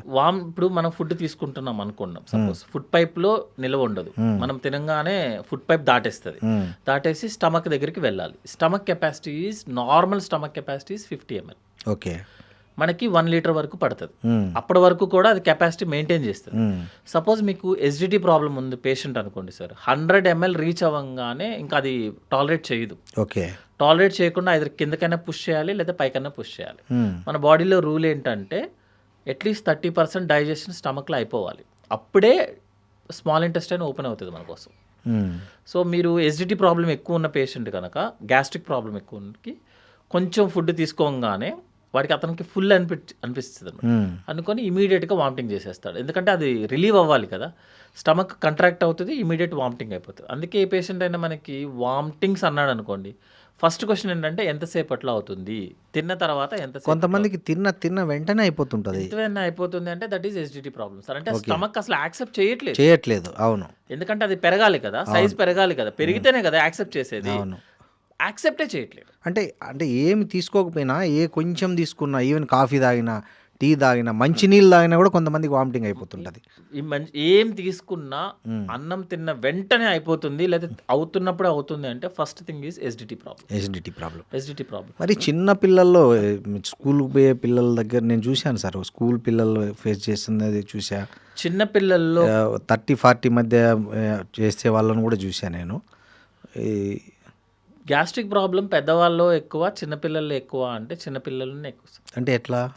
ఫుడ్ వాళ్ళు ఏంటంటే మనము లైక్ చిన్నపిల్లలు తొందరగా తిన్నాడా తినలేదా, రెండే క్వశ్చన్స్ ఉంటాయి కదా. తిన్నాడు, ఏం తిన్నాడు, మ్యాక్సిమం అయితే గీతే మన దగ్గర పెట్టేది పప్పు, రసం, సాంబార్ ఇవే ఉంటుంది జనరల్గా. సో ఇంకోటి ఏంటంటే వాళ్ళు టైమింగ్ని కూడా మెయింటైన్ చేయడం కుదరదు. యాక్చువల్గా పిల్లలకి మనం మెయింటైన్ చేయడం కుదరదు. ఓకే. మూడోది ఏంటంటే ఫుడ్ పైప్కి స్టమక్కి ఉన్న జంక్షన్ కూడా వాళ్ళకి ఇంకా అంతా ఫామ్ అవ్వదు అనమాట. ఓకే. ఏజ్ టైం పడుతుంది. అందుకే మనకి చిన్నప్పుడు కంపల్సరీగా బర్ప్ చేపించేవాళ్ళు. పాలు తాగిన తర్వాత మనకి వెనక వేసుకొని కొట్టేవాళ్ళు. కొడితే ఏంటంటే గ్యాస్ రిలీజ్ అయిపోయి ఫ్రీ అవుతుంది అనమాట. సో చిన్నపిల్లల్లోనే గ్యాస్ట్రిక్ ప్రాబ్లం ఎక్కువ, చిన్నపిల్లల్లోనే కాన్స్టిపేషన్ ప్రాబ్లమ్స్ ఎక్కువ. సార్ ఇంకోటి, ఈ కొన్ని రకాల ఫుడ్స్ వల్ల కూడా ఇట్లాంటి ప్రాబ్లం వస్తుంది, అంటే పర్టికులర్గా ఈ వామిటింగ్ సెన్సేషన్ ఇట్లంతా. ఎందుకంటే నాకు తెలిసిన ఒక పేషెంట్కి సంబంధించి ఇట్లా వామిటింగ్స్ అవుతుంటే ఏది తిన్నా ఆ డాక్టర్ అనేక పరీక్షల తర్వాత ఏం చెప్పారంటే, మీరు పాలు అనేటివి అసలు తీసుకోవద్దండి అని చెప్పారు. సో వాళ్ళు పాలు తీసుకోకుండా అయిపోయారు, ఇష్యూ సాల్వ్ అయిపోయింది. అంటే ఇంత రిలేటెడ్ ఉంటుందా ఒక చిన్న ఫుడ్కు దీనికి అని నాకు అనిపించింది. ఇండియన్ సెటప్లో సార్ 25 ఇయర్స్ దాటిన తర్వాత మిల్క్ డైరెక్ట్గా మనం తీసుకునే మిల్క్ అరగదు. అందులో 30% వాళ్ళకి మ్హూ. మిల్క్ అనేది మనకి హ్యాబిట్ అయిపోయింది. కానీ యాక్చువల్గా ఒక సెన్సస్ ప్రకారం ఏంటంటే 100 పీపుల్లో 25 మెంబర్స్కి after the age of 25 years తర్వాత 25 to 30% పీపుల్కి మిల్క్ అరగదు. మ్, సో మీరు మిల్క్ తీసుకోగానే అతనికి ఇండైజెషన్ ప్రాబ్లం వస్తుంది. మ్, అది తెలియకుండా అతను ఇండైజెషన్ రాగానే మన దగ్గర ఫస్ట్ తీసుకునేది ఏంటంటే వేడి పాలు. మ్. మన దగ్గర ఇండైజెషన్. అవునవును. సో మనకి ఏదైనా ప్రాబ్లం వచ్చి అజీర్తగా ఉన్నది అనగానే ఫస్ట్ మన ఇంట్లో ఇచ్చేది విషయం ఏంటంటే వేడి పాలు. పాలు. సో వేడి పాలు దానివల్లే వస్తుంది, మనం అదే ఇస్తుంటాం అనమాట. సో ఓన్లీ పాలు వల్లే ఈ ప్రాబ్లమ్స్ సార్ యాక్చువల్లీ. మ్హూ. సో వాళ్ళకి ఏం చేస్తామంటే దాన్ని అవాయిడ్ చేయమని చెప్తాము. ఇప్పుడు కొంతమంది కూడా ఉంటుంది సార్, ఇప్పుడు కొన్ని టైప్ ఆఫ్ పప్పు దాల్ తీసుకున్నప్పుడు అంటే కొంతమందికి పెసరపప్పు కందిపప్పులో కూడా డిఫరెన్సెస్ ఉంటాయి. బాడీ కొన్ని కొన్ని యాక్సెప్ట్ చేయదు. యాక్సెప్ట్ చేయనప్పుడు వద్దనే చెప్పేస్తాం. సో ఐబిఎస్ అని ఒక ప్రాబ్లం ఉంటుంది సార్, ఇరిటబుల్ బౌల్ సిండ్రోమ్ అని ఒక ప్రాబ్లం ఉంటుంది. అందులో ఎవరైనా వచ్చి మేము ఏది అవాయిడ్ చేయాలి సార్ ఈ ప్రాబ్లం రాకుండా ఉండాలంటే only proven thing is milk. Okay. డైరెక్ట్గా మిల్క్ మీరు తీసుకోవద్దు. Milk products is different. అవును. అంటే పెరుగు మజ్జిగ అనేది తీసుకోవాలి కంపల్సరీ. కాఫీలు టీలు సార్ కాఫీలు టీలు తీసుకొస్తారు ఎందుకంటే అందులో ఆల్రెడీ డైల్యూట్ అయిపోతుంది. డైల్యూట్ అయిపోద్ది. అవును. అందులో ఏమి ఉండదు. మనం ఇచ్చే మా పాలు ఆల్మోస్ట్ 1/3 కూడా ఉండదు యాక్చువల్లీ. మ్, మిల్క్ మిల్క్ అవాయిడ్ చేయాలి, కానీ మిల్క్ ప్రొడక్ట్స్ అవాయిడ్ చేయాల్సిన అవసరం లేదు. మ్. అంటే హై షుగర్స్ తీసుకుంటాం కదా మనం, ఈ అవును. బెంగాల్ టైప్ ఆఫ్ స్వీట్స్ ఉంటాయి కదా, అవి అవాయిడ్ చేయమని చెప్తాం. ఈ 2 ప్రొడక్ట్స్ వల్లే జనరల్గా ఇండైజెషన్ ప్రాబ్లమ్స్ వస్తాయి. అవి అవాయిడ్ చేస్తే ఆటోమేటిక్గా తగ్గిపోతుంది. సార్ ఈ ఫ్యాటీ లివరు చాలామంది భయపెడుతుంటారు ఫ్యాటీ లివర్ అంటేనే. అసలు ఫ్యాటీ లివర్ని ఎప్పుడు ఏ స్టేజ్లో భయపడాలి? యాక్చువల్గా దానికి ఏమన్నా న్యాచురల్ రెమెడీ ఉందా ఫ్యాటీ లివర్ని తగ్గించుకోవడానికి? జనరల్గా సార్ అసలు ఫ్యాటీ లివర్ ఎందుకు వస్తుంది అంటే పేషెంట్ ఆల్కహాల్ తీసుకున్న పేషెంట్స్లో కానీ, స్మోక్ చేసే వాళ్ళలో కానీ, లేకపోతే ఒబీస్ ఉన్న పేషెంట్స్లో కానీ, ఇంకోటి ఏంటంటే స్ట్రెస్ లెవెల్స్ ఎక్కువ ఉన్న వాళ్ళలో లివర్లో ఫ్యాట్ అక్యుములేట్ అవుతుంది సార్. 1 డ్రాప్ ఫ్లాట్ అక్యుములేట్ అయినా, 1 డ్రాప్ అంటే 1 మైక్రాన్స్ అవును. జస్ట్ అక్యుములేట్ అయినా కూడా నెమ్మదిగా మొత్తం లివర్ అంతా స్ప్రెడ్ అవుతుంది అనమాట. లివర్లో ఉండాల్సిన నార్మల్ టిష్యూని ఫ్యాట్ చేసుకుంటుంది అనమాట. అవును. సో దాన్నే మనం ఫ్యాటీ లివర్ అని చెప్తాం. దాంట్లో స్టేజెస్ కూడా ఉంటాయి సార్, 1, 2, 3, 4 అనమాట. మ్, ఆ స్టేజ్ దాటిన తర్వాత మనకి ఒకసారి ఫారెన్ బాడీ ఏదైనా బాడీ సపోజ్ మీరు చూస్తే ముళ్ళు ఏదైనా గుచ్చుకుంది అనుకోండి సార్, ఫస్ట్ దాని చుట్టూ ఇన్ఫెక్షన్ వస్తుంది. అవును. మనం అందరూ ఏమనుకుంటామే ఇన్ఫెక్షన్ చీమ్ పట్టింది. చీమ్ పట్టింది కాంప్లికేట్ అయిపోయింది అనుకుంటాం. కానీ ఆ చీమ్ బయటకు వచ్చేటప్పుడు ఆ ముళ్ళని బయటకు తీసుకొస్తుంది. కరెక్ట్. మీరు ఏం చేసినా రాదు కానీ బాడీ బయటకు తోస్తుంది అనమాట. వస్తుంది. ఎస్. ఆ ప్రాసెస్సే ఇన్ఫెక్షన్. ఇన్ఫెక్షన్ అనేది ప్రొటెక్షన్ మెకానిజం అంతే తప్పించి మన మెకానిజం కాదు. అవును. సో అదే సేమ్ టైం ఏంటంటే ఆ ఫ్యాట్ అక్యుములేట్ అవ్వగానే మన లివర్ ఒక రియాక్షన్ క్రియేట్ చేస్తుంది, దాన్ని హెపటైటిస్ అంటాం. మ్, సో జనరల్గా డైజెస్ట్ చేసుకోవడానికి ట్రై చేస్తుంది మన బాడీ, మ్, అవ్వలేదనుకోండి అది ఆపోజిట్ రియాక్షన్ అవుతుంది అనమాట. సపోజ్ మీరు ఆ ఇన్ఫెక్షన్ సరిగ్గా కంట్రోల్ అవ్వలేదు, మీ ఇమ్యూనిటీ బాగాలేదనుకోండి కాలు పాడైపోతుంది. మీరు డయాబెటీస్ అనుకోండి, సపోజ్ ఏదైనా వేరే డ్రగ్స్ వాడుతున్నారు అనుకోండి, మీ కాలు పాడవుతుంది. ఇదే కాన్సెప్ట్ ఏంటంటే హెపటైటిస్ అనమాట. ఫ్యాటీ లివర్ తర్వాత మనకి హెపటైటిస్ వస్తుంది. అందులో కనుక లివర్ కనుక గెలిచింది అనుకోండి ఫ్యాటీ లివర్ మ్యాక్సిమం కంట్రోల్కి వస్తుంది. మ్, లేదు అనుకోండి ఫైబ్రోసిస్ కింద కన్వర్ట్ అవుతుంది అనమాట. మ్, దాన్ని స్టీటో హెపటైటిస్ అంటాము. నాష్ అనమాట ఇప్పుడు కొత్తగా నాన్ ఆల్కహాలిక్ స్టీటో హెపటైటిస్ అంటే ఆల్కహాల్ తీసుకోని వాళ్ళకు కూడా ఒబీస్ ఉంటే వాళ్ళకి వచ్చేస్తుంది. మ్, ఫైబ్రోసిస్ వస్తుంది. దాన్ని 1, 2, 3, 4 గ్రేడ్స్ ఉంటాయి. తర్వాత సిరోసిస్, తర్వాత లివర్ క్యాన్సర్, తర్వాత ప్రాబ్లం. మ్, సో ఫ్యాటీ లివర్ జనరల్గా మనకి 30 ఇయర్స్ ఏజ్ గ్రూప్ ఉన్న వాళ్ళని ఏ మెట్రో సిటీస్లో అయినా సరే ఏమొద్దు, మీరు జస్ట్ ఒక 100 మెంబర్స్ని అలా రోడ్డు మీద వెళ్ళే వాళ్ళందరినీ ఫ్రీ స్కాన్ చేయిస్తే మ్. మీకు 30% కన్నా ఎక్కువ వాళ్ళకి ఫ్యాటీ లివర్ వస్తుంది. ఎందుకంటారు? హ్యాబిట్స్ లైఫ్ స్టైల్ హ్యాబిట్స్ అంటే lifestyle habits, stress levels మ్, ఎక్కువ అయ్యే కొద్దీ సేపు సర్క్యులేషన్స్ మన బాడీలో ఉన్న ఆల్మోస్ట్ 2/3 బ్లడ్ లివర్ ద్వారానే ట్రాన్స్మిట్ అవ్వాలి. అవును. సో మీరు సేమ్ స్ట్రెస్ ఎక్కువైంది అనుకోండి, ఆ లివర్లో ఉన్న బ్లడ్ సర్క్యులేషన్ కూడా డ్యామేజ్ అవుతుంది, ఆటోమేటిక్గా ఫ్యాట్ అక్యుములేట్. ఇప్పుడు స్టేజ్ 1 స్టేజ్ 2లో అంటే జనరల్గా తగ్గించడానికి జనరల్ ఏం ప్రిఫర్ చేస్తారండి? జనరల్గా ఫ్యాటీ లివర్ ఎందుకు వచ్చింది సార్? ఒకటే క్వశ్చన్, లైఫ్ స్టైల్ కాదా? ఆ, ఆల్కహాల్ ఆపాలి. ఓకే. సెకండ్ థింగ్ ఈజ్ ఒబీసా కాదా? మ్, ఒబిసిటీ ఉంటే మనం వెయిట్ లాస్ బరువు చేసుకోవాలి, తగ్గాలి. తగ్గాలి. నెక్స్ట్ స్ట్రెస్ లెవెల్స్ని తగ్గించుకోవాలి. మ్, సో ఫ్యాటీ లివర్ అనేది జనరల్గా నార్మల్ ప్రాబ్లం యాక్చువల్లీ. ఎస్. మన బాడీలో ఫ్యాట్ ఎలా అయితే వస్తుందో, పొట్ట ఎలా వచ్చిందో దానికి ఏం చేస్తాం మనం, వెయిట్ రిడక్షన్ చేస్తాం. అవును. ఫ్యాటీ లివర్ కూడా అంతే. ఎందుకు చెప్పానంటే ఇప్పుడు ఆ 30 మెంబర్స్ ఉన్నారు కదా, వాళ్ళు ఆ రిపోర్ట్ పట్టుకొని పాపం ప్రపంచం అంతా తిరుగుతారు, నాకు ఫ్యాటీ లివర్ అని. బాబు నీకు ఫ్యాటీ లివర్ ఉంది, దానికి ఏం ఆలోచించాల్సిన అవసరం లేదు. గ్రేడ్ 3 వరకు మనం ఏం పెద్ద పట్టించుకోవాల్సిన అవసరం ఏం లేదు. ఓకే. యాక్చువల్గా అంటే ఆల్కహాల్ ఆపండి, కొంచెం టైంకి నిద్రపోండి, లైఫ్ స్టైల్ మోడిఫికేషన్ చేసుకోండి, బరువు ఉంటే తగ్గండి. నెక్స్ట్ ఏంటంటే కొన్ని మెడిసిన్స్ యూస్ చేస్తామంట ఒక 15 డేస్ కన్నా, అంతకన్నా మెడిసిన్స్ కంటిన్యూస్గా వాడటం కుదరదు. ఒక 6 months తర్వాత మళ్ళీ స్కాన్ చేసుకోండి. ఆ స్కానింగ్లో ఏదైనా ప్రాబ్లం ఉంటే అప్పుడు చూద్దాం. జనరల్గా fatty liver is reversible, completely reversible. కానీ డోంట్ ఎక్స్పెక్ట్ సేమ్ అంటే గ్రేడ్ 3 ఉన్నది 0కి రావాలని ఉండదు సార్. గ్రేడ్ 3ది 2కో 1కో వచ్చేస్తుంది, that is okay, at least better కదా. బెటర్. తర్వాత మీరు కంటిన్యూ చేశారనుకోండి 1 లాగే ఉంటుంది, ఎందుకంటే కొత్తగా డ్యామేజ్ జరగదు. అవునవును. ఫైబ్రోసిస్ అయితే లేటెస్ట్గా ఉన్న దాని ప్రకారం అయితే మీరు సేమ్ ఆల్కహాల్ ఆపండి, బరువు తగ్గండి అన్ని. ఫైబ్రోసిస్ కొన్ని మెడిసిన్స్ యూస్ చేస్తే బ్యాక్ టు ఫైబ్రోసిస్ 1కి వస్తుంది యాక్చువల్గా. అంటే సిరోసిస్ దాకా వెళ్లకుండా ఒక స్టెప్ బ్యాక్ చేయొచ్చు, పెరగకుండా ఉంచొచ్చు, అంతే తప్పించి 0 చేయడం కుదరదు సార్. వన్స్ పేషెంట్ కనుక సిరోసిస్కి వెళ్తే మాత్రం ప్రాబ్లమ్ స్టార్ట్స్. ఆపరేషన్ అని కాదు సార్, యాక్చువల్లీ సిరోసిస్ అంటే ఏంటంటే లివర్ యొక్క ఫంక్షన్ డ్యామేజ్ అవుతుంది. జనరల్గా మనకి లివరు 80% డ్యామేజ్ అయినా 20%తో మనం నార్మల్గా హ్యాపీగా ఉండొచ్చు. ఓకే. ఎప్పుడు అంటే మనకేమి ఇన్ఫెక్షన్స్ రాకుండా, అంటే స్ట్రెస్ లెవెల్స్ రాకుండా, లైక్ బాడీ మీద స్ట్రెస్ పడవద్దు, లైక్ మీరు ఎక్కువ వర్క్ చేసేయడము, నెక్స్ట్ ఏంటంటే బాగా స్ట్రెస్ పడిపోవడము, ఇన్ఫెక్షన్స్ ఏమన్నా రావటము, ఫీవర్స్ రావటము, డయేరియా అవ్వటము, లూజ్ మోషన్స్ ఏదైనా అయినాయి అనుకోండి సార్, అంటే ఏంటి మీ బాడీ స్ట్రెస్లోకి వెళ్తుంది. ఆ టైంలో ఆ 20% లివర్ మన బాడీకి సరిపోదు. ఓకే. 100% కావాలి, అప్పుడు 80 కావాలి, కొంచెం ఎక్కువ కావాల్సి వస్తుంది. కానీ దాన్ని మనం కొత్తగా ఇవ్వడం కుదరదు కాబట్టి మనం మెడిసిన్స్ ఇచ్చి సపోర్ట్ చేస్తాము లివర్ని అనమాట. సో సిరోసిస్ అందరు పేషెంట్స్కి సర్జరీ ఏం అవసరం లేదు సార్. అంటే ఉన్నదంతా మెయింటైన్ చేసుకోవచ్చు, ఉన్నది పోకుండా చూసుకోవచ్చు. కొంతమందిలో ఏమవుతుంది అంటే ఫెయిల్ అవుతుంది సార్, దాన్నే డీకాంపెన్సేటెడ్ సిరోసిస్ అంటాం. వాళ్ళకి జాండిస్ రావటము, బాడీలోకి వాటర్ రావటము, నెక్స్ట్ ఏంటంటే బ్లీడ్ అయిపోవడము, ఇంతకుముందు చెప్పాము వైరసెస్ అని చెప్పి బ్లీడ్ అవటము, బ్లాక్ కలర్ స్టూల్స్ రావటము. వాళ్ళకి ఏంటంటే మ్యాక్సిమం మెడిసిన్స్తో ట్రై చేస్తాము, కానీ అవ్వదు, వర్కౌట్ అవ్వదు యాక్చువల్గా. సో వాళ్ళకి మనం లివర్ ట్రాన్స్ప్లాంటేషన్కి వెళ్ళిపోవాల్సి వస్తుంది. సార్ ఈ పచ్చకామెర్లు అనేది కూడా లివర్ రిలేటెడ్ ఇష్యూ? పచ్చకామెర్లు అనేది లివర్ రిలేటెడ్. సో ఎందుకు సార్ చిన్నపిల్లల్లో కూడా వస్తుంది ఈ మధ్య, మరీ ఏజ్ స్కూల్ పిల్లలు, కాలేజీ ఏజ్ పిల్లలకు కూడా ఈ మధ్య పచ్చకామెర్లు, హెపటైటిస్ అనేది సర్వసాధారణంగా వింటున్నాం. ఏంటి రీజన్? జనరల్గా అంటే సార్ మనకి జాండీస్ వచ్చింది అనుకున్నాను ఫస్ట్, అసలు ఎందువల్ల వచ్చింది అనేది ఫస్ట్ చూసుకోవాలి. మీరు చిన్న పిల్లల్లో అంటే పుట్టంగానే కూడా కొంతమందికి జాండీస్ వస్తుంది, వాళ్ళు మనం లైట్ లేదా సన్ లైట్ లేదా యూవీ లైట్ పెడితే సెట్ అయిపోతుంది. అవును. కొంతమందిలో ఏంటంటే లివర్ ఫెయిల్ అవడం వల్ల, అంటే పుట్టుకతోనే పాపం అతనికి లివర్ ఫెయిల్ అవుతుంది, లేకపోతే లివర్కి సంబంధించిన డ్రైనేజ్ పైప్ డెవలప్మెంట్ జరగదు, వాళ్ళకి కూడా కామెర్లు వస్తాయి అనమాట. ఈ 2 కండిషన్లో కూడా మనం సర్జరీ చేసుకోవాల్సి వస్తుంది.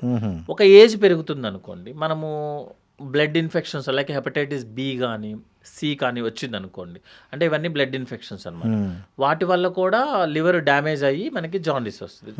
కాకపోతే రివర్సిబుల్, అంటే బ్యాక్ వెళ్ళిపోతుంది సార్. వాటర్ బార్న్ వస్తుంది, అంటే మనం బయట ఎక్కడైనా వాటర్ తాగామనుకోండి హెపటైటిస్ ఏ వస్తుంది అనమాట. దానివల్ల ఏంటంటే జాండీస్ వస్తుంది, కానీ ఆటోమేటిక్గా బ్యాక్ వెళ్ళిపోతుంది. కొన్నిసార్లు ఏమవుతుంది అంటే ఏజ్ గ్రూప్లో కూడా గాల్ బ్లాడర్లో స్టోన్స్ వచ్చి ఆ స్టోన్స్ లివర్ డ్రైనేజ్ పైప్లో డ్రాప్ అయ్యి అక్కడి నుంచి కూడా జాండీస్ వస్తుంది. సో వాళ్ళకి మనము సర్జరీ చేసుకోవాల్సి వస్తుంది. కొంతమందికి ఏంటంటే క్యాన్సర్స్ లాగా వచ్చి జాండీస్ వస్తుంది. కొంతమందికి వేరే వేరే చోట్ల ఇన్ఫెక్షన్స్ వచ్చి like dengue infection, malaria infections వచ్చి జాండీస్ వస్తుంది. వాళ్ళకి ఏంటంటే ఆ ఇన్ఫెక్షన్స్ తగ్గిపోతే ఆటోమేటిక్గా ఈ జాండీస్ తగ్గిపోతుంది. సో జాండీస్ వచ్చింది, దానికి ఇప్పుడు మన చిన్నప్పుడు ఏంటంటే జాండీస్ అనగానే ఒక మచ్చ వేసేవాళ్ళు కదా, అట్లా కుదరదు యాక్చువల్లీ. సో 90% ఆఫ్ జాండీస్ మెడిసిన్స్తో తగ్గిపోతాయి సార్. కానీ ఎప్పుడు 2 కండిషన్స్ ఉంటాయి సార్, అది మెడికల్ జాండీసా, సర్జికల్ జాండీసా. మెడికల్ జాండీస్ అంటే ఏంటి అంటే లివర్లో ఏదన్నా ఇన్ఫెక్షన్ వస్తే లివర్ ఆటోమేటిక్గా రికవరీ అవుతుంది, కొంచెం టైం పడుతుంది బట్ రికవరీ అవుతుంది. దానికి మీరు లివర్ని సపోర్ట్ చేసే మెడిసిన్స్ ఇస్తే సరిపోతుంది, దాన్ని మెడికల్ జాండీస్ అంటారు. అట్లా కాకుండా లివర్ బాగుంది, లివర్ యొక్క డ్రైనేజ్ పైప్ బ్లాక్ అయింది, అప్పుడు ఏం చేయాలి, ఆ బ్లాక్ని తీయాలంటే సర్జరీ చేయాలి.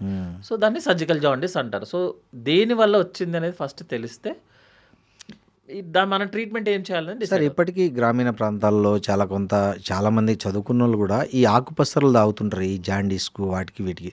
అవి ఎంతవరకు సేఫ్, ఎంతవరకు క్యూరబుల్? నిజంగానే వాటికి ఏమైనా ఉందా ఆ కెపాసిటీ, తగ్గించే కెపాసిటీ? సార్ యాక్చువల్లీ ఇప్పుడు మీరు నార్మల్గా మనం ఏదైనా జాండీస్ పేషెంట్ ఒక 100 మంది జాండీస్ పేషెంట్ తీసుకున్నాం అనుకోండి సార్, అందులో 90% జాండీస్ పేషెంట్స్ మెడిసిన్స్తో తగ్గిపోతుంది. ఓకే.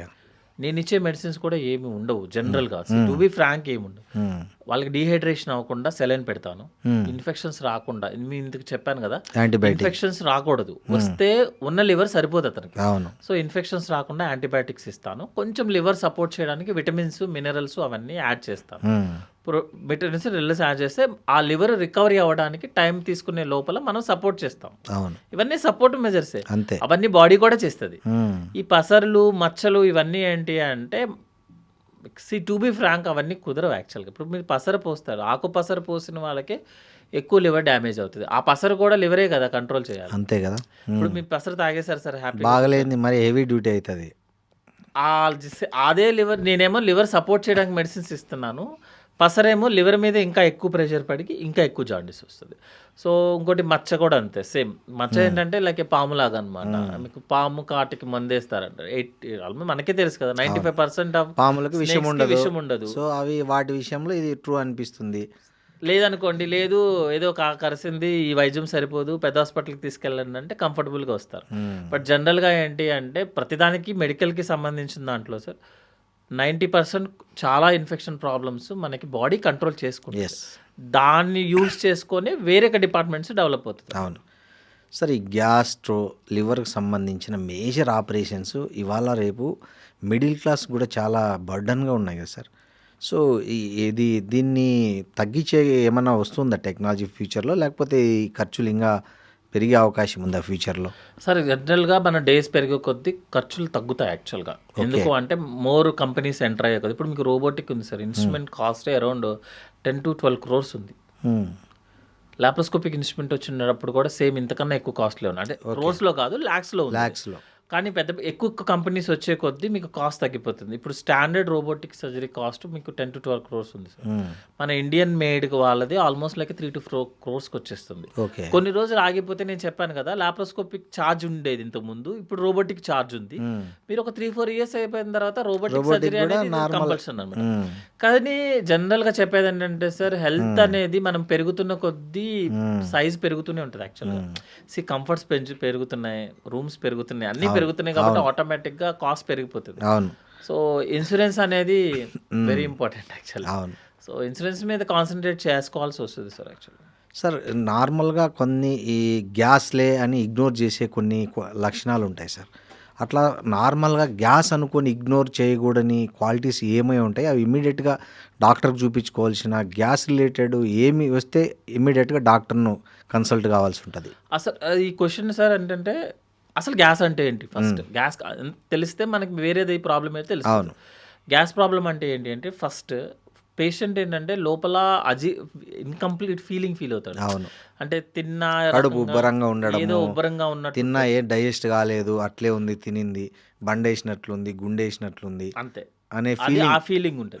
కొంచెం తిన్నా కూడా పొట్ట టైట్ అయిపోయినట్టు. నెక్స్ట్ నిన్న బాగానే ఉంటాడు, ఈ రోజేమో వచ్చి ఏంటి ప్రెగ్నెన్సీ పొట్టలాగా, పొట్ట బాగా బిగించేసి బెలూన్ లాగా తయారై ఉంటుంది. నెక్స్ట్ బాగా తేన్పులు వచ్చేస్తుంటాయి అనమాట, వామిటింగ్ సెన్సేషన్ వస్తూ ఉంటుంది.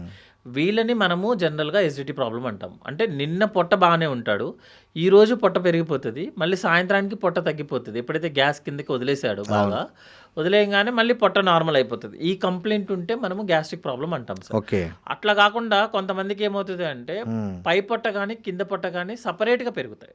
మీకు గ్యాస్ ప్రాబ్లంలో పొట్టంతా పెరుగుతుంది, కానీ ఏదన్నా పొట్ట లోపల ఏదన్నా ప్రాబ్లం ఉందనుకోండి మీకు సపరేట్గా పెరుగుతుంది. సపోజ్ గైనికి సంబంధించిన ప్రాబ్లమ్స్, ఓవరీకి సంబంధించిన ప్రాబ్లం అనుకోండి. మేము కెరీర్ స్టార్టింగ్లో ఉన్నప్పుడు ఒక పేషెంట్ అనమాట, ఆల్మోస్ట్ ఎండోస్కోపీ, కొలనోస్కోపీ ఆల్ అయిపోయి స్కాన్ ఒకటి తప్ప ప్రపంచంలో అన్ని టెస్టులు చేసేసుకున్నారు. వాళ్ళు వెళ్ళడం, మెడిసిన్స్ యూజ్ చేయడం, తగ్గిందని వెళ్ళిపోవడం అనమాట. చివరికి ఏంటంటే కింద నుంచి పొట్ట పెరుగుతూ వస్తుంది, పైనంతా ఫ్లాట్. నుంచోబెట్టి చూపిస్తే మనకే తెలిసిపోతుంది కింద పొట్ట లోపల ఏదన్నా. సో పొట్టలో ఒక సపరేట్గా ఒక ప్లేస్ పెరుగుతుంది అంటే మాత్రం డేంజర్. ఓ అదే టైంలో వేరే కంప్లైంట్ ఏదన్నా వస్తుంది అనుకోండి, ఇది కాకుండా వేరే కంప్లైంట్ లాగా వచ్చింది అనుకోండి, that means something is there అనమాట. ఓకే. బరువు తగ్గిపోవడము, ఆకలి లేకపోవడం ఉండటము, నెక్స్ట్ కాళ్ళలో వాపులు వచ్చేయటము, జాండిస్ లాగా రావటము, పొట్టలో సపరేట్గా ఒక ప్లేస్ ఉబ్బుతూ ఉంటుంది అనమాట. అంటే పై పొట్ట కానీ, అంటే బొడ్డు పైన కానీ, కింద కానీ, రైట్ కానీ, లెఫ్ట్ కానీ సపరేట్గా ఉబ్బుతుంది అంటే మాత్రం సమ్ అదర్ ప్రాబ్లమ్స్. సరే, ఈ మధ్య ఇంకోటి సోషల్ మీడియాలో ముఖ్యంగా యూట్యూబ్స్లో ఎవరికి వాళ్ళు డాక్టర్లా తెలియదు, లేకపోతే ఆయుర్వేద డాక్టర్ ఏమో, ఎవరికి వాళ్ళకి దోచిన సలహాలు చెప్తుంటారు గ్యాస్ట్రిక్ తగ్గడానికి. హోమ్ రెమెడీస్ పేరుతో చాలా వీడియోస్ వస్తుంటాయి. ఈ ఇంట్లోనే ఇది చేయండి, లేకపోతే ఈ తమలపాకుల నీళ్ళలో కొద్దిసేపు మరిగించి తాగితే గ్యాస్ వెళ్ళిపోద్ది, లేకపోతే ఇవి చేస్తే ఈ డీటాక్స్ చేస్తే ఇది, లేకపోతే సోడా తాగితే వెళ్ళిపోతుంది, ఇట్లాంటివన్నీ చెప్తుంటారు. వీటిల్లో ఎంతవరకు కన్సిడర్ చేయొచ్చు అంటారు? అన్నట్టు సామెత చెప్పినట్టు ప్రాబ్లం మంది కాకపోతే గోదావరి అంతా ఏదమన్నాడంట. మ్మ్. సరే, యాక్చువల్లీ అంటే చాలా రాంగ్ ఇన్ఫర్మేషన్స్ ఇచ్చేస్తున్నాం సార్. ఒక వీడియో చూసాను మొన్న నేను కూడా, ఎనీ టైప్ ఆఫ్ క్యాన్సర్ 7 daysలో తగ్గించేస్తాము, అవును. ఆకు తినండి, అల్లం తినండి. ఒకళ్ళు డైట్ అంటారు, ఆ డైట్ అంటారు, ఓకే, మీ దగ్గర మీ పర్సనల్ ఒపీనియన్ ఉంది కదా. మీ పర్సనల్ ఒపీనియన్ ఉన్నప్పుడు మనం చేసుకున్నాం కదా. సపోజ్ ఇన్ని పేషెంట్స్ ఉన్నారు, ఇంత తగ్గిందని, దానికి ఎవిడెన్స్ చూపించమంటే ఎవిడెన్స్ ఏమి ఉండదు అనమాట. బట్ మనం ఏదన్నా మాట్లాడినా కూడా ఒక ఎవిడెన్స్ ప్రకారం మాట్లాడుకోవాల్సి వస్తుంది. ఇంకా తెలిసిందే కదా మీకు, ఇప్పుడు మనది కాకపోయినప్పుడు మన పక్కింటి అతను వచ్చి బొచ్చుడు సో ఈ సోషల్ మీడియాలో వచ్చే హోమ్ రెమెడీస్ నమ్మొద్దు అంటారు యాక్చువల్గా. యాక్చువల్గా అయితే హోమ్ రెమెడీస్ నమ్మొద్దు సార్. కాకపోతే ఏంటి అంటే కొన్ని ఫుడ్ హ్యాబిట్స్ ఉంటాయి యాక్చువల్గా ఫర్ వెల్ బీయింగ్ అనమాట, మనకి మన హెల్త్ కోసం అనమాట. ఫుడ్ హ్యాబిట్స్ అవి యూ కెన్ యూజ్ ఇట్, మీరు ట్రై చేయొచ్చు. కానీ ఏంటంటే దాంట్లో ఓన్లీ ఈ ఆయిల్ వేసుకోండి, లేకపోతే మొత్తం ఏమి వాడకుండా నీళ్లతో చేయండి ఆయిల్ వేయద్దు, సార్. మీరు ఆయిల్ సాల్ట్ వేయద్దు, ఇట్లా సార్ ఆయిల్ లేకుండా, సాల్ట్ లేకుండా మనిషి బతకడు సార్, ఇంపాసిబుల్ అది. అవును. అసలు మీకు సోడియం అనే ఒక ఐటమ్ లేకపోతే మన బాడీ మూవే అవ్వదు. అది న్యాచురల్గా ఫ్రూట్స్లో వెజిటేబుల్స్లో ఉంటుంది, మళ్ళీ మనం అడిషనల్గా వేసుకోవద్దని వాళ్ళే చెప్తున్నారు. మనం అడిషనల్గా ఎప్పుడు వేసుకోవద్దు అంటే ఫ్రై ఐటమ్ లాగా యాడ్ చేయొద్దు అనేది. సో అడిషనల్గా అందులో ఉంటుంది అనేది. మీరు ఎగ్ ఉంటుంది కదా, మనం జనరల్గా మన బాడీకి అట్లీస్ట్ అరౌండ్ 180 నుంచి 100 grams ప్రోటీన్ కావాలి సార్. దానికోసము మీరు ఎన్ని ఎగ్స్ తినాల్సి వస్తుంది? అవును. అట్లా అవ్వదు కదా. అన్నీ కలిపినప్పుడు మాత్రమే ఒక ఫుడ్ వస్తుంది. సో మనం సాల్ట్ ఎందుకు ఎక్స్ట్రా యాడ్ చేస్తామో, అందులో అయోడిన్ ఉంటుంది. మనం పిచ్చోళ్ళేం కాదు సార్, వచ్చిన మనకు అయోడైజ్ సాల్ట్ రాకముందు మనకి ఎంత థైరాయిడ్ ఉండేది. అప్పుడు ఈ వెజిటబుల్స్లో అయోడిన్ లేదా? ఉంది. ఈ వెజిటబుల్స్ అదే వెజిటబుల్స్ కదా మనం వాడుతుంది. మరి ఎన్ని థైరాయిడ్లు ఎలా వచ్చాయి? అయోడిన్ చేయాలి, సాల్ట్లో అయోడిన్ యాడ్ చేయాలని పెద్ద మూమెంటే ఉంది మనకి. అవును. అయోడైజ్ సాల్ట్ చేయాలి, దాని మీద ట్యాక్స్లు చేయకూడదు. థైరాయిడ్లు అన్నీ తగ్గిపోయాయి. థైరాయిడ్ చాలా వెరీ రేర్ ప్రాబ్లం అయింది. మన పెద్దోళ్ళు ఏమో పిచ్చోళ్ళు అయ్యి అయోడైజ్ సాల్ట్ వేయలేదు యాక్చువల్గా. సో జనరల్గా ఏంటంటే ఓవర్ చేయొద్దు, ఎప్పుడు అండర్ చేయొద్దు, ఓవర్ చేయొద్దు. మీరు సాల్ట్ 2 grams యాడ్ చేసుకోవాలి. మీరు ఓన్లీ కర్రీస్ వాగా, లేకపోతే రోజుకో ఆల్టర్నేటివ్ ఒక ఫ్రై ఐటమ్. డీప్ ఫ్రైస్ చేయొద్దు. డీప్ ఫ్రై చేయదంటే వారానికి 1 or 2 సార్లు, బికాస్ అది మనకి ఫీలింగ్ ఇస్తుంది, మనం మనిషి ఉన్నాడన్న ఫీలింగ్ ఉంటుంది. కరెక్ట్. నాన్ వెజిటేరియన్ అనేది వారానికి 1 or 2 సార్లు అంతే, లిమిటెడ్గా. అంతేగాని ఒక 100 grams chicken, mutton, what ever thing is లిమిటెడ్గా అంటే వారానికి 1 or 2 సార్లు. బయటికి వెళ్ళొద్దు, బయటికి తినొద్దు అంటే కుదురుద్దా సార్? ఈ రోజుల్లో కుదరదు, అవ్వదు అది. అంతేగాని ఫుడ్ అనేది ఒక టాపిక్ లాగా చూడొద్దు. ఫుడ్ అనేది మన జనరల్లో ఆల్రెడీ మన ఇంట్లో ఉంది, మన దాన్ని ఏమి కొత్తగా కమర్షియల్గా తయారు చేయొద్దని. ఆయిల్ లేకుండా కుదరదు sir. What is the best oil అనేది చెప్పడానికి ఎవరూ లేరు ఇక్కడ. ఎందుకంటే ఆయిల్లో ఉన్న ప్రతిదీ కూడా, గ్రౌండ్ నట్ ఆయిల్లో ఉన్నది ఒక పని చేస్తుంది, కోకోనట్ ఆయిల్లో ఉన్నది ఒక పని చేస్తుంది, సాఫ్లవర్, సన్ఫ్లవర్. చిన్నప్పటి నుంచి నేను చిన్నప్పుడు గ్రౌండ్ నట్ ఆయిల్ సార్, ఫైనల్గా తిప్పి గ్రౌండ్ నట్ ఆయిల్కే వచ్చింది మళ్ళీ. అవును. మధ్యలో ఉన్న సైంటిస్టులు కాదు, సోయా అంతా వెళ్ళిపోయి మళ్ళీ గ్రౌండ్ ఆయిల్కే వచ్చింది. మళ్ళీ కోకోనట్ ఆయిల్ అన్నారు. కోకోనట్ ఆయిల్ ఉన్న కేరళలో హార్ట్ డిసీజ్లు ఎన్ని సార్? హైయెస్ట్ కేరళలోనే ఉంటాయి అనమాట. సో ఏ ఆయిల్ మంచిది, ఏ ఆయిల్ బ్యాడ్ అని కాదు. ఆయిల్ అనేది లిమిటెడ్గా మనకి ఎంతైతే అవసరమో అంత వాడుకోండి, అంతే కదా సార్. హ్యాపీగా తినండి, వర్క్ చేయండి. మన గుడ్ కొలెస్ట్రాల్ వచ్చేది ఆయిల్ నుంచే కదా. మనిషి ఆయిల్ లేకుండా తినాలి, సాల్ట్ లేకుండా తినాలి ఎట్లా కుదురుతుంది? అంతే కదా. ఒక ప్రోడక్ట్ని ఎప్పుడు మనము పక్కన పడేటట్లేదు, అన్ని పైవాడిచ్చింది, హ్యాపీగా తినొచ్చు. తిని వర్క్ చేసి స్ట్రెస్ లేకుండా ఉండాలి. మెయిన్ సార్ ఎవరికి తెలియని విషయం ఏంటంటే స్ట్రెస్. స్ట్రెస్ ఫుడ్ ఈజ్ కాదు, food is not a criteria. Yes. మీరు ఒబీస్ ఉన్న పేషెంట్ని ఎంత లావుగుంటాడు, అరే ఈడు ఇంద్రబాబు నడలేడు అన్నాడు, తిరుపతి మెట్లు గంటలో ఎక్కి పారేస్తాడు. అవునండి, బక్కగా ఉంటాడు, వాడు 10 నిమిషాలు అవ్వగానే కింద కూర్చుంటాడు. సో వెయిట్ చాలా మందికి కూడా మీరు చూడండి, ఒక్కొక్కరికి ఇంత పొట్ట ఉండి ఇంత పెద్ద ఇవి ఉంటాయి. బట్ వాళ్ళు చాలా ఓల్డ్ ఏజ్గా ఉంటారు, మంచిగా తింటుంటారు, అన్నీ బాగా నడుస్తుంటారు, చేస్తుంటారు. వేరే చాలా స్మార్ట్గా ఉండి ఎక్కడ ఏమి ఎక్స్ట్రా లేని వాళ్ళకి చాలామంది మీరు చెప్తున్న జబ్బులతో బాధపడుతున్నారు. అన్నీ ఉంటుంది సార్. మనం బికాస్ ఆఫ్ స్ట్రెస్ అంటారు. ఓన్లీ స్ట్రెస్ అన్నిటికంటే అనేది అదే తింటా ఇదే తింటా అనేది ఇట్స్ నాట్ అలా ఉండదు. అన్ని ఏది ఎక్స్ట్రా తినొద్దు, ఏది అండర్ తినొద్దు, అన్ని బ్యాలెన్స్డ్గా వాటర్ తీసుకోండి, మంచిగా కార్బోహైడ్రేట్, ప్రోటీన్ అన్నీ కలిసి ఉండేలాగా, ఫ్యాట్. సార్ జనరల్గా ఈ వాటర్ మీద కూడా ఒక ఇది క్లారిటీ లేదు. అంటే మగవాళ్ళు ఎన్ని లీటర్లు తీసుకోవాలి ఫర్ డే, ఆడవాళ్ళు ఎన్ని లీటర్లు మినిమం? యాక్చువల్గా అంటే ఆ క్వశ్చన్ మగవాళ్ళు మేల్ ఫీమేల్కి నాకు డిఫరెన్స్ కరెక్ట్గా ఐడియా లేదు. బట్ జనరల్గా 2 to 2.5 litres is enough sir. ఎందుకు అంటే మీరు ఎక్కువ తీసుకున్నారనుకోండి, దాన్ని ఎవరు ఫిల్టర్ చేయాలి? కిడ్నీయే ఫిల్టర్ చేయాలి. సో తక్కువ తీసుకున్నారనుకోండి, మళ్ళీ అదే కిడ్నీయే ఫిల్టర్ చేయాలి. అంటే ఉన్న దాంట్లో నుంచే మ్యాక్సిమం ట్రై చేయాలి. ఎక్కువ తీసుకున్నా కిడ్నీ ఎక్కువ ఫంక్షన్ చేయాలి. కానీ 4 లీటర్స్ 5 లీటర్స్ వరకు తీసుకోమని చెప్తుంటారు సార్ చాలా మంది. జనరల్గా ఏంటంటే సార్, ఇప్పుడు మీరు సపోజ్ నేను 3 లీటర్స్ కన్నా ఎక్కువ తీసుకున్నాను సార్, 3 లీటర్స్ కన్నా 5 డబల్ తీసేసుకున్నాను. ఈ రోజు కిడ్నీ ఫంక్షనింగ్ స్టార్ట్ అయింది. అట్లా కిడ్నీ మామూలుగా 100 years 3 లీటర్స్కి ప్రిపేర్ అయిన కిడ్నీ 6 లీటర్స్ పర్ డే తీసుకుంటే ఎన్ని రోజులు వస్తుంది సార్? అది మిషనే కదా, అదే కాదు కదా, అది మిషనే. అంటే తక్కువ తీసుకున్నా అదే పని చేయాలి. ఎందుకంటే బాగా కాన్సన్ట్రేట్ చేసుకొని యూరిన్లో ఎంత అయితే అవసరమో అంతే పంపించాలి, అది మిషనే సార్. ఎక్కువ ఇప్పుడు మీరు ఆల్కహాల్ తీసుకున్నారు, ఆల్కహాల్ తీసుకుంటే లివర్ ఎందుకు పోతుంది సార్? ఆల్కహాల్కి లివర్కి ఏంటి సంబంధం? అదే ఫిల్టర్ చేయాల్సింది. ఫిల్టర్ చేయాల్సింది అదే. మీరు ఎక్కువ తీసుకుంటే ఎక్కువ పోతుంది, తక్కువ తీసుకుంటే తక్కువ పోతుంది. సార్ ఈ లివర్కి సంబంధించి బాగా అపోహ ఏదైనా ఉందా సార్? పెద్ద అపోహ ఏంటంటే ఎగ్జాంపుల్ ఓన్లీ మందు తాగే వాళ్ళకే లివర్ పాడవుతుంది అనేది ఒక పెద్ద అపోహలాగే కనిపిస్తుంది నాకు. సార్ ఇంకా ఏమన్నా ఉన్నాయి అట్లా లివర్కి సంబంధించి మిత్స్ ఏమన్నా ఉన్నాయి? సార్ నేను ఆల్కహాల్ని సపోర్ట్ చేయను, ఓకేనా. Alcohol, smoking or both are dangerous to health.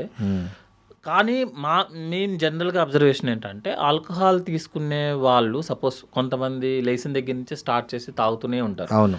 కొంతమంది ఎప్పుడో తాగుతూ ఉంటారు. అవును. ఎప్పుడో తాగిన వాళ్ళకి కొన్నిసార్లు ఎక్కువ డ్యామేజ్ అవుతుంది. బాగా తాగిన వాళ్ళు వాళ్ళ లైఫ్ లాంగ్ బాగానే ఉంటాడు. ఎందుకు అంటే ఆల్కహాల్ తీసుకున్న తర్వాత డైజెషన్ చేయాల్సిన బాధ్యత లివర్లో అన్ని ఎంజైమ్స్ కరెక్ట్గా ఉంటే మ్యాక్సిమం లివర్ ట్రై చేస్తుంది మనల్ని ఏమి పాపం మంచిది. యాక్చువల్గా 90% మనల్ని చంపేసినా కూడా మనల్ని చంపదు అది. అవును. సో మ్యాక్సిమం ఆల్కహాల్ అన్ని డైజెస్ట్ చేయడానికి ట్రై చేస్తుంది. మన అదృష్టమో దురదృష్టమో కొద్దీ లివర్లో ఆ డైజెస్ట్ చేసే ఎంజైమ్స్ ఏదన్నా కొంచెం అటు ఇటు ఉన్నాయి అనుకోండి సార్, మనకు తెలియని ప్రపంచం చాలా ఉంది కదా సార్. ఏదైనా తగ్గింది అనుకోండి బై మిస్టేక్, ఈ కొంచెం ఎవరైతే తీసుకున్నారో వాళ్ళు ఎక్కువ దొరికిపోవచ్చు. అదే వాళ్ళ లివర్ యొక్క కెపాసిటీని బట్టి అతని జెనెటికల్ కాంపోజిషన్ బట్టి ఉంటుంది. ఇంకోటి ఏంటంటే మనకి ఎన్ని ఎంజైమ్స్ ఉన్నాయి అనేది వీ డోంట్ నో, తెలియదు. మనకు తెలియని ప్రపంచం చాలా ఉంది. ఇది సార్ అంటే ఎన్ని పెగ్గుల వరకు సేఫ్? ఐ మీన్ తర్వాత మందులో సోడా కలుపుకోవడం కరెక్టా, వాటర్ కలుపుకోవడం, దాని మీద కూడా కొద్దిగా డిఫరెంట్ ఆఫ్ ఒపీనియన్ ఉంది. అంటే అది ఏది ఉంది, కొంతమంది తమలపాకు పట్టుకొని తిప్పితే డీటాక్సిఫికేషన్ అంటారు. సో ఈ కాన్సెప్ట్ కరెక్టేనా? మందులో సోడా కలిపితే డైల్యూట్ అవుతుంది, లివర్ ఫంక్షనింగ్ ఈజీ అవుతుంది అనేది ఒక నమ్మకం. సో అందుకనే ఏ వైన్ షాపుల దగ్గర, బార్ల దగ్గర ఇమ్మీడియట్గా మనతో పాటు సోడా కూడా వచ్చేస్తుంది ఆటోమేటిక్గా. ఇది ఎంతవరకు కరెక్ట్? దీంట్లో ఎంత సైంటిఫిక్ ఉంది చెప్పండి. ఇప్పుడు ఒక ప్రోడక్ట్ ఉంది సార్, ఒక సపోజ్ ఆల్కహాల్ ఎంతవరకు సేఫ్ అనే క్వశ్చన్ ఉంది సార్ అనుకుందాం. అవును. మీరు నేను సేమా? మీ వెయిట్, నా హైట్, మీ జెనెటిక్, మీ సోషల్, మీ ఫ్యామిలీ, మీ జీన్స్ అన్ని డిఫరెంట్ కదా. అన్ని డిఫరెంట్. ఆల్కహాల్ తీసుకొని మీరు తాగండి, నేను తాగుతాను, అది ఎంత డ్యామేజ్ చేస్తుంది అనేది ఎట్లా కన్ఫర్మ్ చేస్తాను చెప్పండి? మీరు వేరు, నేను వేరు. అవును. మీ జీన్స్ వేరు, నా జీన్స్ వేరు సార్. అవును. సెకండ్ థింగ్ ఏంటంటే, ఇప్పుడు మీ మీదే నేను చేయాలన్నీ. మీరు సోడా తాపించాలి, మీ చేత వాటర్ తాపించాలి, తమలపాకులు తిప్పాలి, అన్నీ మీ మీదే చేయాలి. నేను కన్ఫర్మ్ చేయాలంటే, ఏది సేఫ్ అనే కన్ఫర్మ్ చేయాలంటే ఒక మనిషి మీదే చేయాలి, అంతేగాని 100 మంది మీద చేసి. ఇప్పుడు జనరల్గా స్టడీస్ ఎట్లా ఉంటుందంటే సార్, ఒక 20 మందిని సోడాతో, ఒక 20 మందిని వాటర్తో, ఇంకో 20 మందిని ఇంకో దాంతో చేసి రిజల్ట్స్ని కంపేర్ చేస్తారు. ఎందుకంటే మనకున్న ఆప్షన్ అదే. అట్లా రీసెర్చ్ జరిగాయా ఇప్పటి వరకు? జరుగుతాయి సార్, జరుగుతాయి. జరిగినవి ఏమొచ్చింది చెప్పండి, అది మెయిన్ మాకి సార్. ఇది చాలా ఇంపార్టెంట్ టాపిక్ మాకి.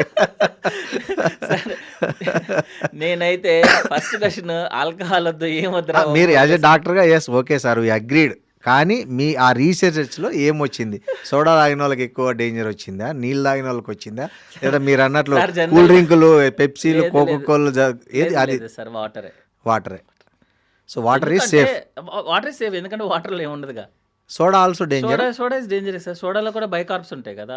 కూల్ డ్రింక్స్ లో షుగర్ ఉంటుంది, అవును మీకు జ్యూసెస్ లో కూడా షుగర్ లేకుండా ఇవ్వరు. ఇప్పుడు కొంత చాలా మంది ఆరెంజెస్ అవన్నీ వేసుకుంటారు కదా. అవును. But water is always safe కదా. Okay. But there is no safe limit for alcohol. So only soda అది ఏమంటారు ఆ ఘాటును తగ్గించడానికి తప్ప తగ్గించడానికి అంతే. సేఫ్ అనేది కరెక్ట్ కాదు. సో ఆ మందు గాఢత తగ్గిస్తుంది, ఆ చేదు నుంచి కొద్దిగా. Sir alcohol is from my side no alcohol. మీ సైడ్ అని కాదు సార్, జనరల్ జరుగుతుంది. ఎందుకంటే లేదు సార్, నేను యాక్చువల్ గా చాలా మందిని చూస్తాం కదా, ఎమర్జెన్సీలో పాపం యంగ్ ఫీమేల్స్ వస్తారు, అప్పుడే ఏదో ఈ డిపార్ట్మెంటల్ పార్టీలు అని అవన్నీ చేసుకుంటారు, వాళ్ళకి ప్యాంక్రియాటైటిస్ వచ్చేస్తుంది. ఫస్ట్ అటాకే ప్యాంక్రియాటైటిస్, ఇంకా లైఫ్ లాంగ్ వాళ్ళకి వస్తూనే ఉంటుంది అది. సో మనం సేఫ్ లిమిట్ పెట్టుకొని ఒక్కసారి తాగినా 100 సార్లు తాగినా సేమ్ వస్తుంది సార్ రిజల్ట్, అంటే మన జీన్స్ బట్టి. So there is no safe limit and safe brand కూడా లేదు. అంటే ఈ స్కాచ్ అయితే డేంజర్ తక్కువ, ఈ మామూలు ఇక్కడైతే ఇవి తక్కువ. బ్రీజర్ అయినా సరే same results, same result. Breezer to cheap liquor, any liquor same result. మరి ఎందుకు సార్ అన్నంత రాయల్ సెల్యూట్ 24,000, గోల్డ్ లేబుల్ 15,000 ఏజ్ని బట్టి కోసం సార్? అదంతా తుస్సా? టంగ్ కోసం, టేస్ట్ ఆఫ్ టంగ్. మీరు టంగ్ తోనే కదా ఫీల్ అయ్యేది అది. అవును కరెక్టే సార్. సేఫ్ లిమిట్ ఉంటుంది సార్. ఫిల్టర్ సిగరెట్ ఈజ్ సేఫా? అంటే యూస్ చేస్తారు పెద్ద ఫిల్టర్, సేఫ్ కాదు సార్. సేఫ్ కాదు. ఓకే. ఏదైనా సేమ్, ఈవెన్ మీరు ఈ సిగరెట్, ఆల్కహాల్ ఏదైనా same result. Same result. So ఊరికే డబ్బులు తగలబెట్టుకోవడమే బ్రాండ్ల పేరు. Tongue taste sir. ఓకే అంతే. డబ్బులు తగలటడం కాదు. అంటే మీరు ఓన్ గా చెప్తున్నారా లేకపోతే ఏదైనా రీసెర్చ్ లో వచ్చిన విషయాన్ని చెప్తున్నారా? రీసెర్చ్ చేశారు. ఇవన్నీ ఏంటంటే మన జెనెటికల్ అంతే. ఓకే. మన ఇప్పుడు ఆల్కహాల్ ఎక్కువ తీసుకున్న పర్సంటేజ్ ఆఫ్ ఆల్కహాల్ కాదు ఇంపార్టెంట్, ఇక్కడ జెనెటికల్ అంతే. ఓకే. ఇప్పుడు మేము చెప్పా కదా క్యాజువాలిటీస్ లో చూసేటప్పుడు ఏముండదు, ఏం చేయలేదు, జస్ట్ నిన్న తీసుకున్నా, ఫస్ట్ టైం తీసుకున్నాను సార్ అంటారు, కానీ అప్పటికి ఆల్కహాల్ ప్యాంక్రియాటైటిస్ వచ్చేసి ఉంటుంది. సో అయితే బ్రీజర్ తాగేవాళ్ళు, బీర్ తాగేవాళ్ళు, విస్కీ తాగేవాళ్ళు, బ్రాందీ తాగేవాళ్ళు, సారా తాగేవాళ్ళు. సారా అంటే మరి అడల్టరేటెడ్ కాదు అదే. సో ఈ స్కాచ్ అని, ఇంపోర్టెడ్ అని, ఇవన్నీ ఏదైనా సేఫ్ కాదు. ఏదైనా ఏ రాయితో ఓడగొట్టుకున్నా అవే పల్లె అంటారు. కాస్ట్లీ కొట్టుడు అనమాట. అంతే లేదు, మెత్తగా తగులుతుంది, రాయిలాగా కాకుండా కొంచెం గట్టిగా గట్టిగానే తగులుతుంది. సార్ ఈ గ్యాస్ట్రో లివర్ సర్జన్లుగా మారాలనుకునే ఎంబీబీఎస్ స్టూడెంట్స్కు మీరు ఇచ్చే సలహా ఏమైనా ఉందా? సార్ గ్యాస్ట్రో లివర్ అనేది కాదు, జనరల్గా ఎంబీబీఎస్లోకి వచ్చిన వాళ్ళకి ఫస్ట్ క్వశ్చన్ ఎక్కడ వస్తుంది అంటే లైఫ్లో సెటిల్ అవడం టైం పడుతుంది అని. మనం ఏదో పోతున్నాము, కోల్పోతున్నాము అనేది. యాక్చువల్గా ఏంటంటే ఇక్కడ కోల్పోవడానికి ఏమి ఉండదు సార్, అంతా వచ్చేదే మనకి. ఓకే. మనము మా సార్ వాళ్ళు అనేవాళ్ళు అనమాట, వీల్ చైర్లో హాస్పిటల్కి వెళ్ళినా కూడా డాక్టర్స్కి మనీ వస్తుంది, జస్ట్ మన టీచింగ్ చెప్పినా వచ్చేస్తుంది. ఓకే. సో ప్రొఫెషన్ అనేది ప్యాషన్తోనే ఉంటుంది సార్. ఇంకోటి ఏంటంటే పేషెంట్ సింపతి. సో టైమింగ్ అదేంటంటే మన చేతుల్లో ఉంటుంది యాక్చువల్గా, కానీ ఎమర్జెన్సీ వస్తే మన చేతుల్లో ఉండదు, పేషెంట్ చేతుల్లోనే ఉంటుంది. సో ప్రొఫెషన్ సెలెక్ట్ చేసుకునేటప్పుడు సపోజ్ ఏ సూపర్ స్పెషాలిటీ సెలెక్ట్ చేసుకున్నా అనేది ప్యాషనే సార్. ఎందుకంటే లైక్ మనం మ్యారేజ్లో అమ్మాయిని సెలెక్ట్ చేసుకున్నట్టే ఉంటుంది ఇది. ఇంకా అట్లీస్ట్ అమ్మాయికి అయితే డైవర్స్ అని ఇవ్వచ్చు, ఇందులో కుదరదు. ఇది మానేసి వేరే ప్రొఫెషన్లోకి వెళ్ళిపోవాలి. వన్స్ నువ్వు చూస్ చేసుకున్న తర్వాత లైఫ్ లాంగ్ దాంతోనే ఉండాల్సి, లేదంటే మానేసి రియల్ ఎస్టేట్ కు ఆపర్చునిటీస్ బాగున్నాయా? ఆపర్చునిటీస్ ఎప్పుడు ఉంటుంది. ఓకే. ఎందుకంటే హ్యూమన్ బీయింగ్స్ పెరిగే కొద్ది. ఇప్పుడు నేను పీజీ చేస్తున్న టైంలో మేబీ ఒక 3-4 months ఒకసారి గాల్ బ్లాడర్ సర్జరీ చూసేవాళ్ళం, అంటే అన్ని డిపార్ట్మెంట్స్ కలిపి మేబీ 1-2 కేసెస్ వచ్చేసేవన్నమాట. ఇప్పుడు మీరు మా హాస్పిటల్లో ఎవ్రీడే 2 కేసెస్ నేనే చేసేలాగా ఉంటుంది అనమాట. సో కేసెస్ ఆపర్చునిటీస్కి ప్రాబ్లం అవుతాయి. ఆపర్చునిటీస్ అంటే పేషెన్సే కదా, పేషెన్స్ రావాలని మనం కోరుకోము, కాబట్టి మన ప్రొఫెషన్ అదే కాబట్టి వస్తారు కాబట్టి. సో ఆపర్చునిటీస్ ఏం ప్రాబ్లం లేదు, ఓన్లీ ఏంటంటే ప్యాషన్ సార్. ఏ డిపార్ట్మెంటు, గ్యాస్ట్రోనా, ఆంకోనా, యూరాలజీయా, ప్లాస్టికా, పీడియాట్రికా, దట్ ఈస్ అసలు ఇమ్మెటీరియల్. ఓకే. ప్యాషన్ ఉంది అంటే, సింపతి ఉంది, పేషెంట్ మీద కొంచెం సింపతి ఉంది అంటే ఆటోమేటిక్గా doctors is the best profession. Okay. అంతే తప్పించి doctors and politics is the best profession. So ఏం సార్ పాలిటిక్స్ మీద ఇంట్రెస్ట్ ఉన్నట్టుంది? అలా ఏం లేదు సార్, అనుకోకుండా పాలిటిక్స్ యాడ్ చేసేసారు మీరు. Sir to be frankly that is the Nobel profession. Politics ఈ చూస్తున్నారు ప్రజెంట్ పాలిటిక్స్ చూసే మాట్లాడుతున్నారా present politics with public sir, వదిలేండి సార్. సార్ ఈ ఇంట్లో ఈ పిల్లలకు కూడా ఈ మధ్య ఎక్కువ అవుతుంది కదా, అంటే తల్లిదండ్రుల స్థాయిలో ఏమైనా జాగ్రత్తలు తీసుకుంటే ఈ పిల్లల్లో వచ్చే గ్యాస్ట్రిక్ సమస్యలను సాల్వ్ చేసుకోవచ్చా? ఒకవేళ అట్లా చేసుకోవాలనుకుంటే పేరెంట్స్గా వాళ్ళు ఎట్లాంటి కేర్ తీసుకుంటే బెటర్ అంటారు? సార్ ఏం లేదండి, బ్యాలెన్స్డ్ డైట్ ఇస్తున్నామా లేదా చూసుకోవాలి సార్. ఫైబర్ ఫుడ్ ఉందా లేదా, లైక్ ఫ్రూట్స్ ఇస్తున్నామా, వెజిటేబుల్స్ ఇస్తున్నామా, లీఫీ వెజిటేబుల్స్ రోజు మన కర్రీలో వెళ్తున్నాయా, లేక పప్పులో ఒక చిన్న 2-3 ఆకులు వేయడం కాకుండా వాళ్ళకి కూడా వెజిటేబుల్స్ వెళ్ళేలాగా. కొంతమంది తిన్నారు సార్ పిల్లలు, మీరు చూడండి వాళ్ళు చాక్లెట్లు బిస్కెట్లు తిన్నట్లు వెజిటేబుల్స్ లీఫీ అంటే ఆకుకూరలు అంటే వద్దంటారు. ఎట్లా చేస్తారు తల్లిదండ్రులు? సార్ స్కూల్కి ఏమైనా వెళ్దాం అనుకుంటారా సార్, తన్ని పంపించలేదు అట్లాగే ఉంటుంది సార్. కొట్టి తినిపించమంటారా? ఏదో ఒకటి సార్, సమ్ సెటిల్మెంట్, లేకపోతే ఒక 10 నిమిషాలు టీవీ ఇచ్చో ఏదో ఒకటి సంథింగ్. ఇప్పుడు ఏదో ఒకటి ఇప్పుడు టీవీ ఫుడ్ తినేటప్పుడు టీవీ ఇవ్వాలా లేదా అనేది చాలా మంది మొబైల్ టీవీ వాటర్ సార్. కొంతమంది దాన్ని సబ్జెక్ట్ లాగా చూస్తారు. ఇప్పుడు నేనేం చెప్తానంటే, అతను మంచిగా తింటున్నాడు అనుకోండి, ఒక 10 నిమిషాలు, ఇప్పుడు మీరు ఎట్లాగో 1-2 గంటలు టీవీ ఇవ్వందే పని అవ్వదు ఇప్పుడున్న మన కండిషన్లో. అదేదో తినేటప్పుడు ఒక 10 మినిట్స్ ఇచ్చి ఆ వెజిటేబుల్స్ ఏదో తోసేసారు అనుకోండి, గ్యాస్ట్రిక్ ప్రాబ్లం లేదు, కాన్స్టిపేషన్ ప్రాబ్లం లేదు, నా అవసరం రాదు. అంతే. ఓకే. సో ఈ అల్ట్రాసౌండ్ అనేది బాగా మీరు గ్యాస్ట్రోలో ఎక్కువగా వాడేస్తారు. ఈ గ్యాస్ట్రో ట్రీట్మెంట్లో ఈ అల్ట్రాసౌండ్ అనేది ఎట్లా యూజ్ అవుతుంది, దేనికి యూజ్ అవుతుంది చెప్పండి? జనరల్గా అల్ట్రాసౌండ్ ఏంటంటే, మనకి స్టమక్ పెయిన్ ఎవరికైనా ఉన్నప్పుడు first test is ultrasound sir. Okay. Blood టెస్ట్లు ఏం చేయకుండానే మనం అల్ట్రాసౌండ్ చేస్తాం. ఓకే. అల్ట్రాసౌండ్లో మనకి మ్యాక్సిమం తెలిసేది ఏంటంటే స్టోన్స్ ఉన్నాయా లేదో చెప్తుంది. ఓకే. లైక్ గాల్ బ్లాడర్లో స్టోన్స్ ఏమైనా ఉన్నాయా, కిడ్నీలో స్టోన్స్ ఏమైనా ఉన్నాయా చెప్తుంది. తర్వాత ఏంటంటే ఏమన్నా వాటర్ ఏమన్నా ఉందా లేదా చెప్తుంది. వాటర్ ఏంటంటే సైడ్ ఎఫెక్ట్, ఇన్ఫెక్షన్ ఏదన్నా ఉంటే మనకి బాడీలో వాటర్ వస్తుంది, రియాక్షన్ అనమాట. సపోజ్ మనకి దెబ్బ తగిలింది అనుకోండి, వాపు ఎలా వస్తుందో, మనకి పొట్ట లోపల ఏదైనా ఇన్ఫెక్షన్ లాగా ఉన్నా కూడా మనకి కొంచెం వాటర్ వస్తుంది. ఓకే. సో స్టోన్స్ ఏమన్నా ఉన్నాయా, వాటర్ ఏమన్నా ఉందా, వాటర్ అంటే ఇన్ఫెక్షన్ ఏదన్నా ఉందా లేదా చెప్తుంది. అండ్ కిడ్నీ సైజెస్ ఎలా ఉన్నాయి, లివర్ ఎలా ఉంది, స్ప్లీన్ ఎలా ఉంది, అంటే జస్ట్ అనాటమీ చెప్తుంది అనమాట. ఓకే. డిసీజెస్ మాత్రం ఓన్లీ స్టోన్స్, ఇన్ఫెక్షన్స్ ఏమైనా ఉన్నాయో చెప్తుంది. యూట్రస్కి సంబంధించి బాగా పనిచేస్తుంది సార్ యాక్చువల్గా. ఫైబ్రాయిడ్ యూట్రస్ కానీ, ఓవరీ ఎలా ఉంది, లేకపోతే ప్రెగ్నెన్సీ ఉన్న వాళ్ళకి ఏదన్నా ఫీటస్ ఉందా లేదా, ఏ పొజిషన్లో ఉన్నది చెప్తుంది. అంటే ఏ సిమ్టమ్స్ ఉంటే అల్ట్రాసౌండ్ చేయించుకోమని సజెస్ట్ చేస్తారు? జనరల్గా సార్ స్టమక్ పెయిన్ ఉన్న ఎవరికైనా basic test is ultrasound sir. Ultrasound లేదే అవ్వదు సార్. ఓకే. మనం ఎంత ఎగ్జామినేషన్ చేసి నీకేం లేదని చెప్పినా అల్ట్రాసౌండ్, బేసిక్ అల్ట్రాసౌండ్ లేకుండా పని. సిటీ స్కానింగ్ అయితే నేను వద్దని చెప్తా. ఫస్ట్ అల్ట్రాసౌండ్ చేయించుకొని అల్ట్రాసౌండ్లో ఏదన్నా డౌట్ఫుల్ అని ఉంది అంటేనే నేను సిటీ స్కాన్ ప్రిఫర్ చేస్తాను. Okay sir. సార్ ఇంకా కామన్గా ఇప్పుడు ఎదుర్కొంటున్నది గ్యాస్ ప్రాబ్లం. జనాలు అంటే కొద్దిగా మసాలాలు తిన్నా, కొంచెం ఏం తిన్నా మీరు అన్నట్లు ఆ గ్యాస్ అనేది పైకో కిందికో వెళ్ళాలి. సో పైకి వెళ్ళే వాళ్ళ శాతం ఎంత ఉందో కింద పోయే వాళ్ళ శాతం కూడా అంతే ఉంది. అది కొద్దిగా ప్రాబ్లం కూడా అవుతుంది. అంటే కొంచెం ఇంపార్టెంట్ మీటింగ్లో కావచ్చు, లేదంటే ఫ్యామిలీ ఫంక్షన్స్లో కావచ్చు, లేదా నలుగురి మధ్య కూడా.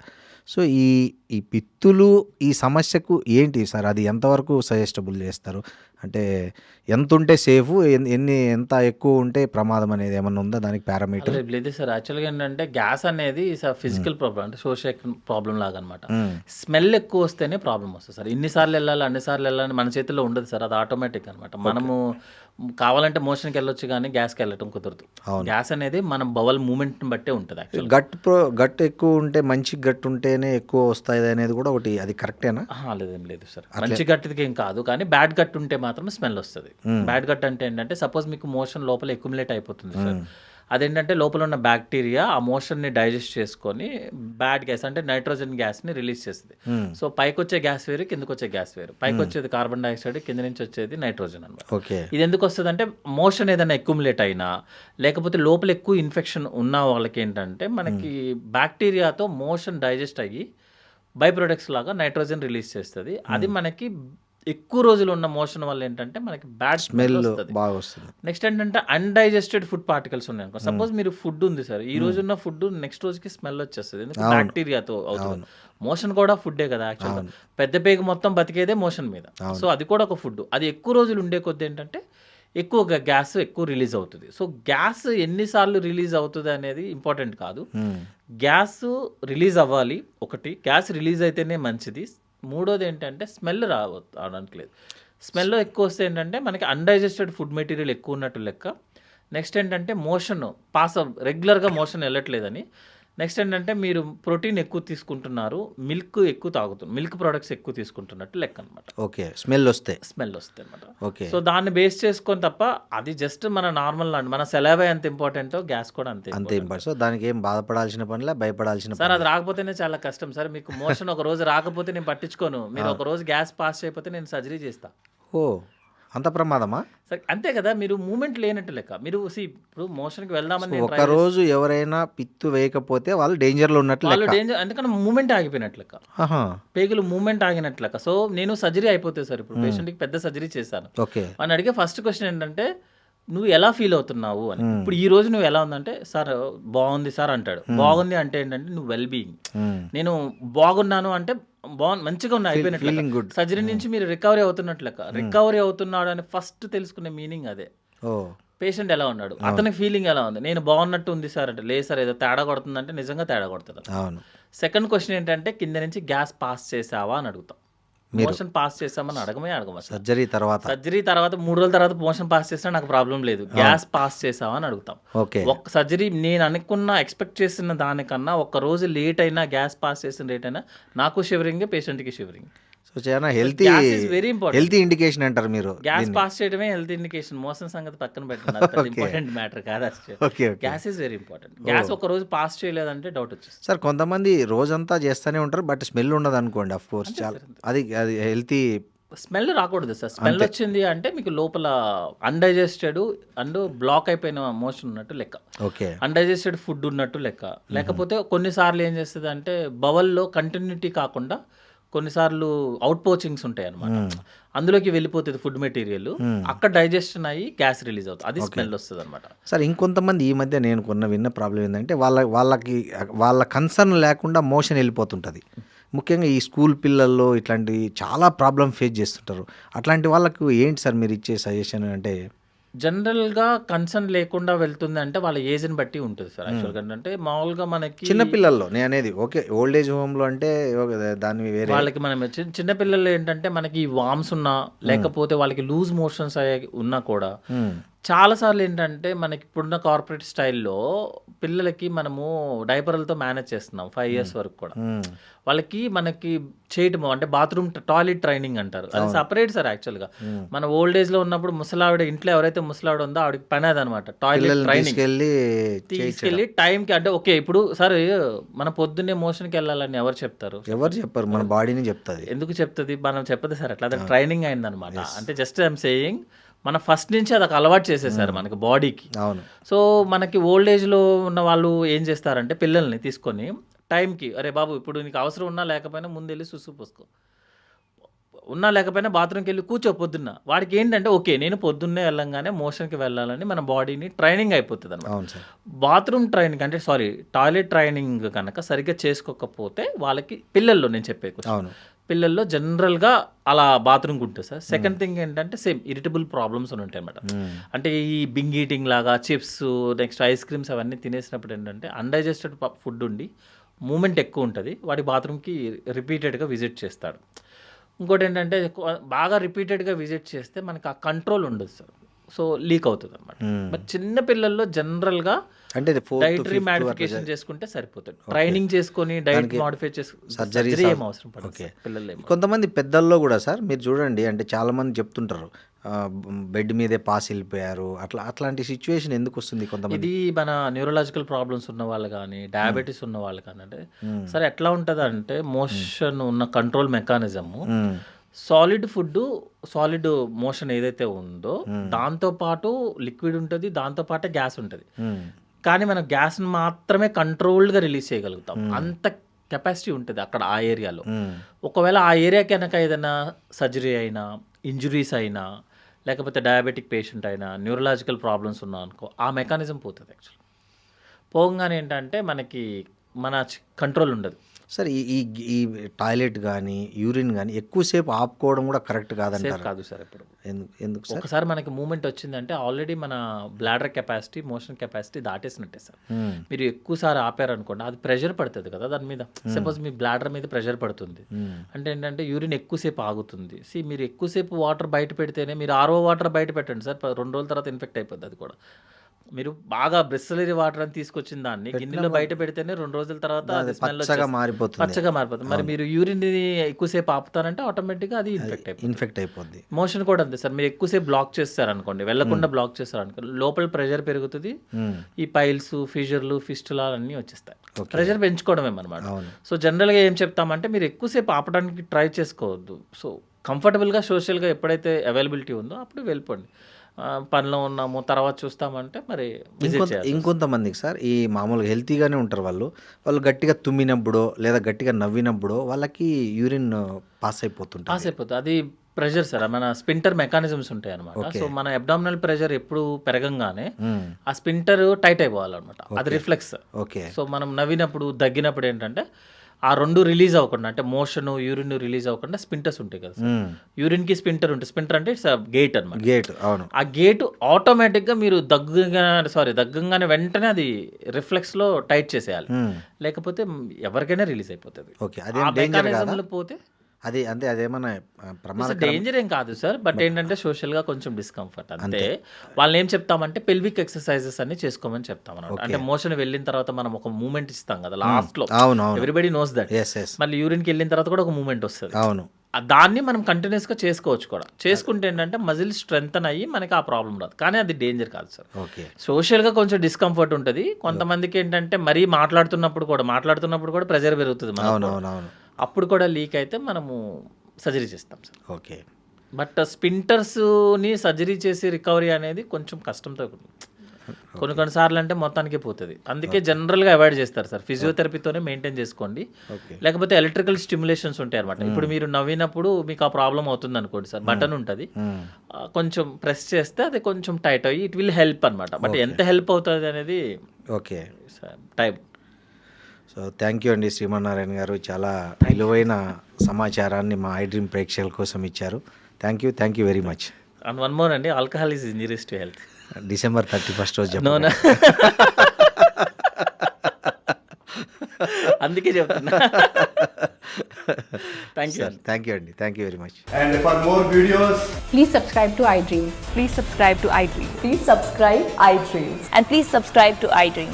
For more videos, subscribe to iDream. please like, share and subscribe to the channel. Congratulations I dream. Subscribe to iDream. Subscribe to iDream. So subscribe to iDream Media. iDream की iDream team अंदर की huge congratulations. Please subscribe iDream Media. Please subscribe to iDream. Subscribe iDream. Please subscribe to iDream. iDream అంటే నా కళల ఛానల్ను subscribe చేసుకున్న నోరు తిరుగుతలేదు. మీరైతే గంట గుర్తు కొట్టండి. For more such videos, please subscribe to iDream.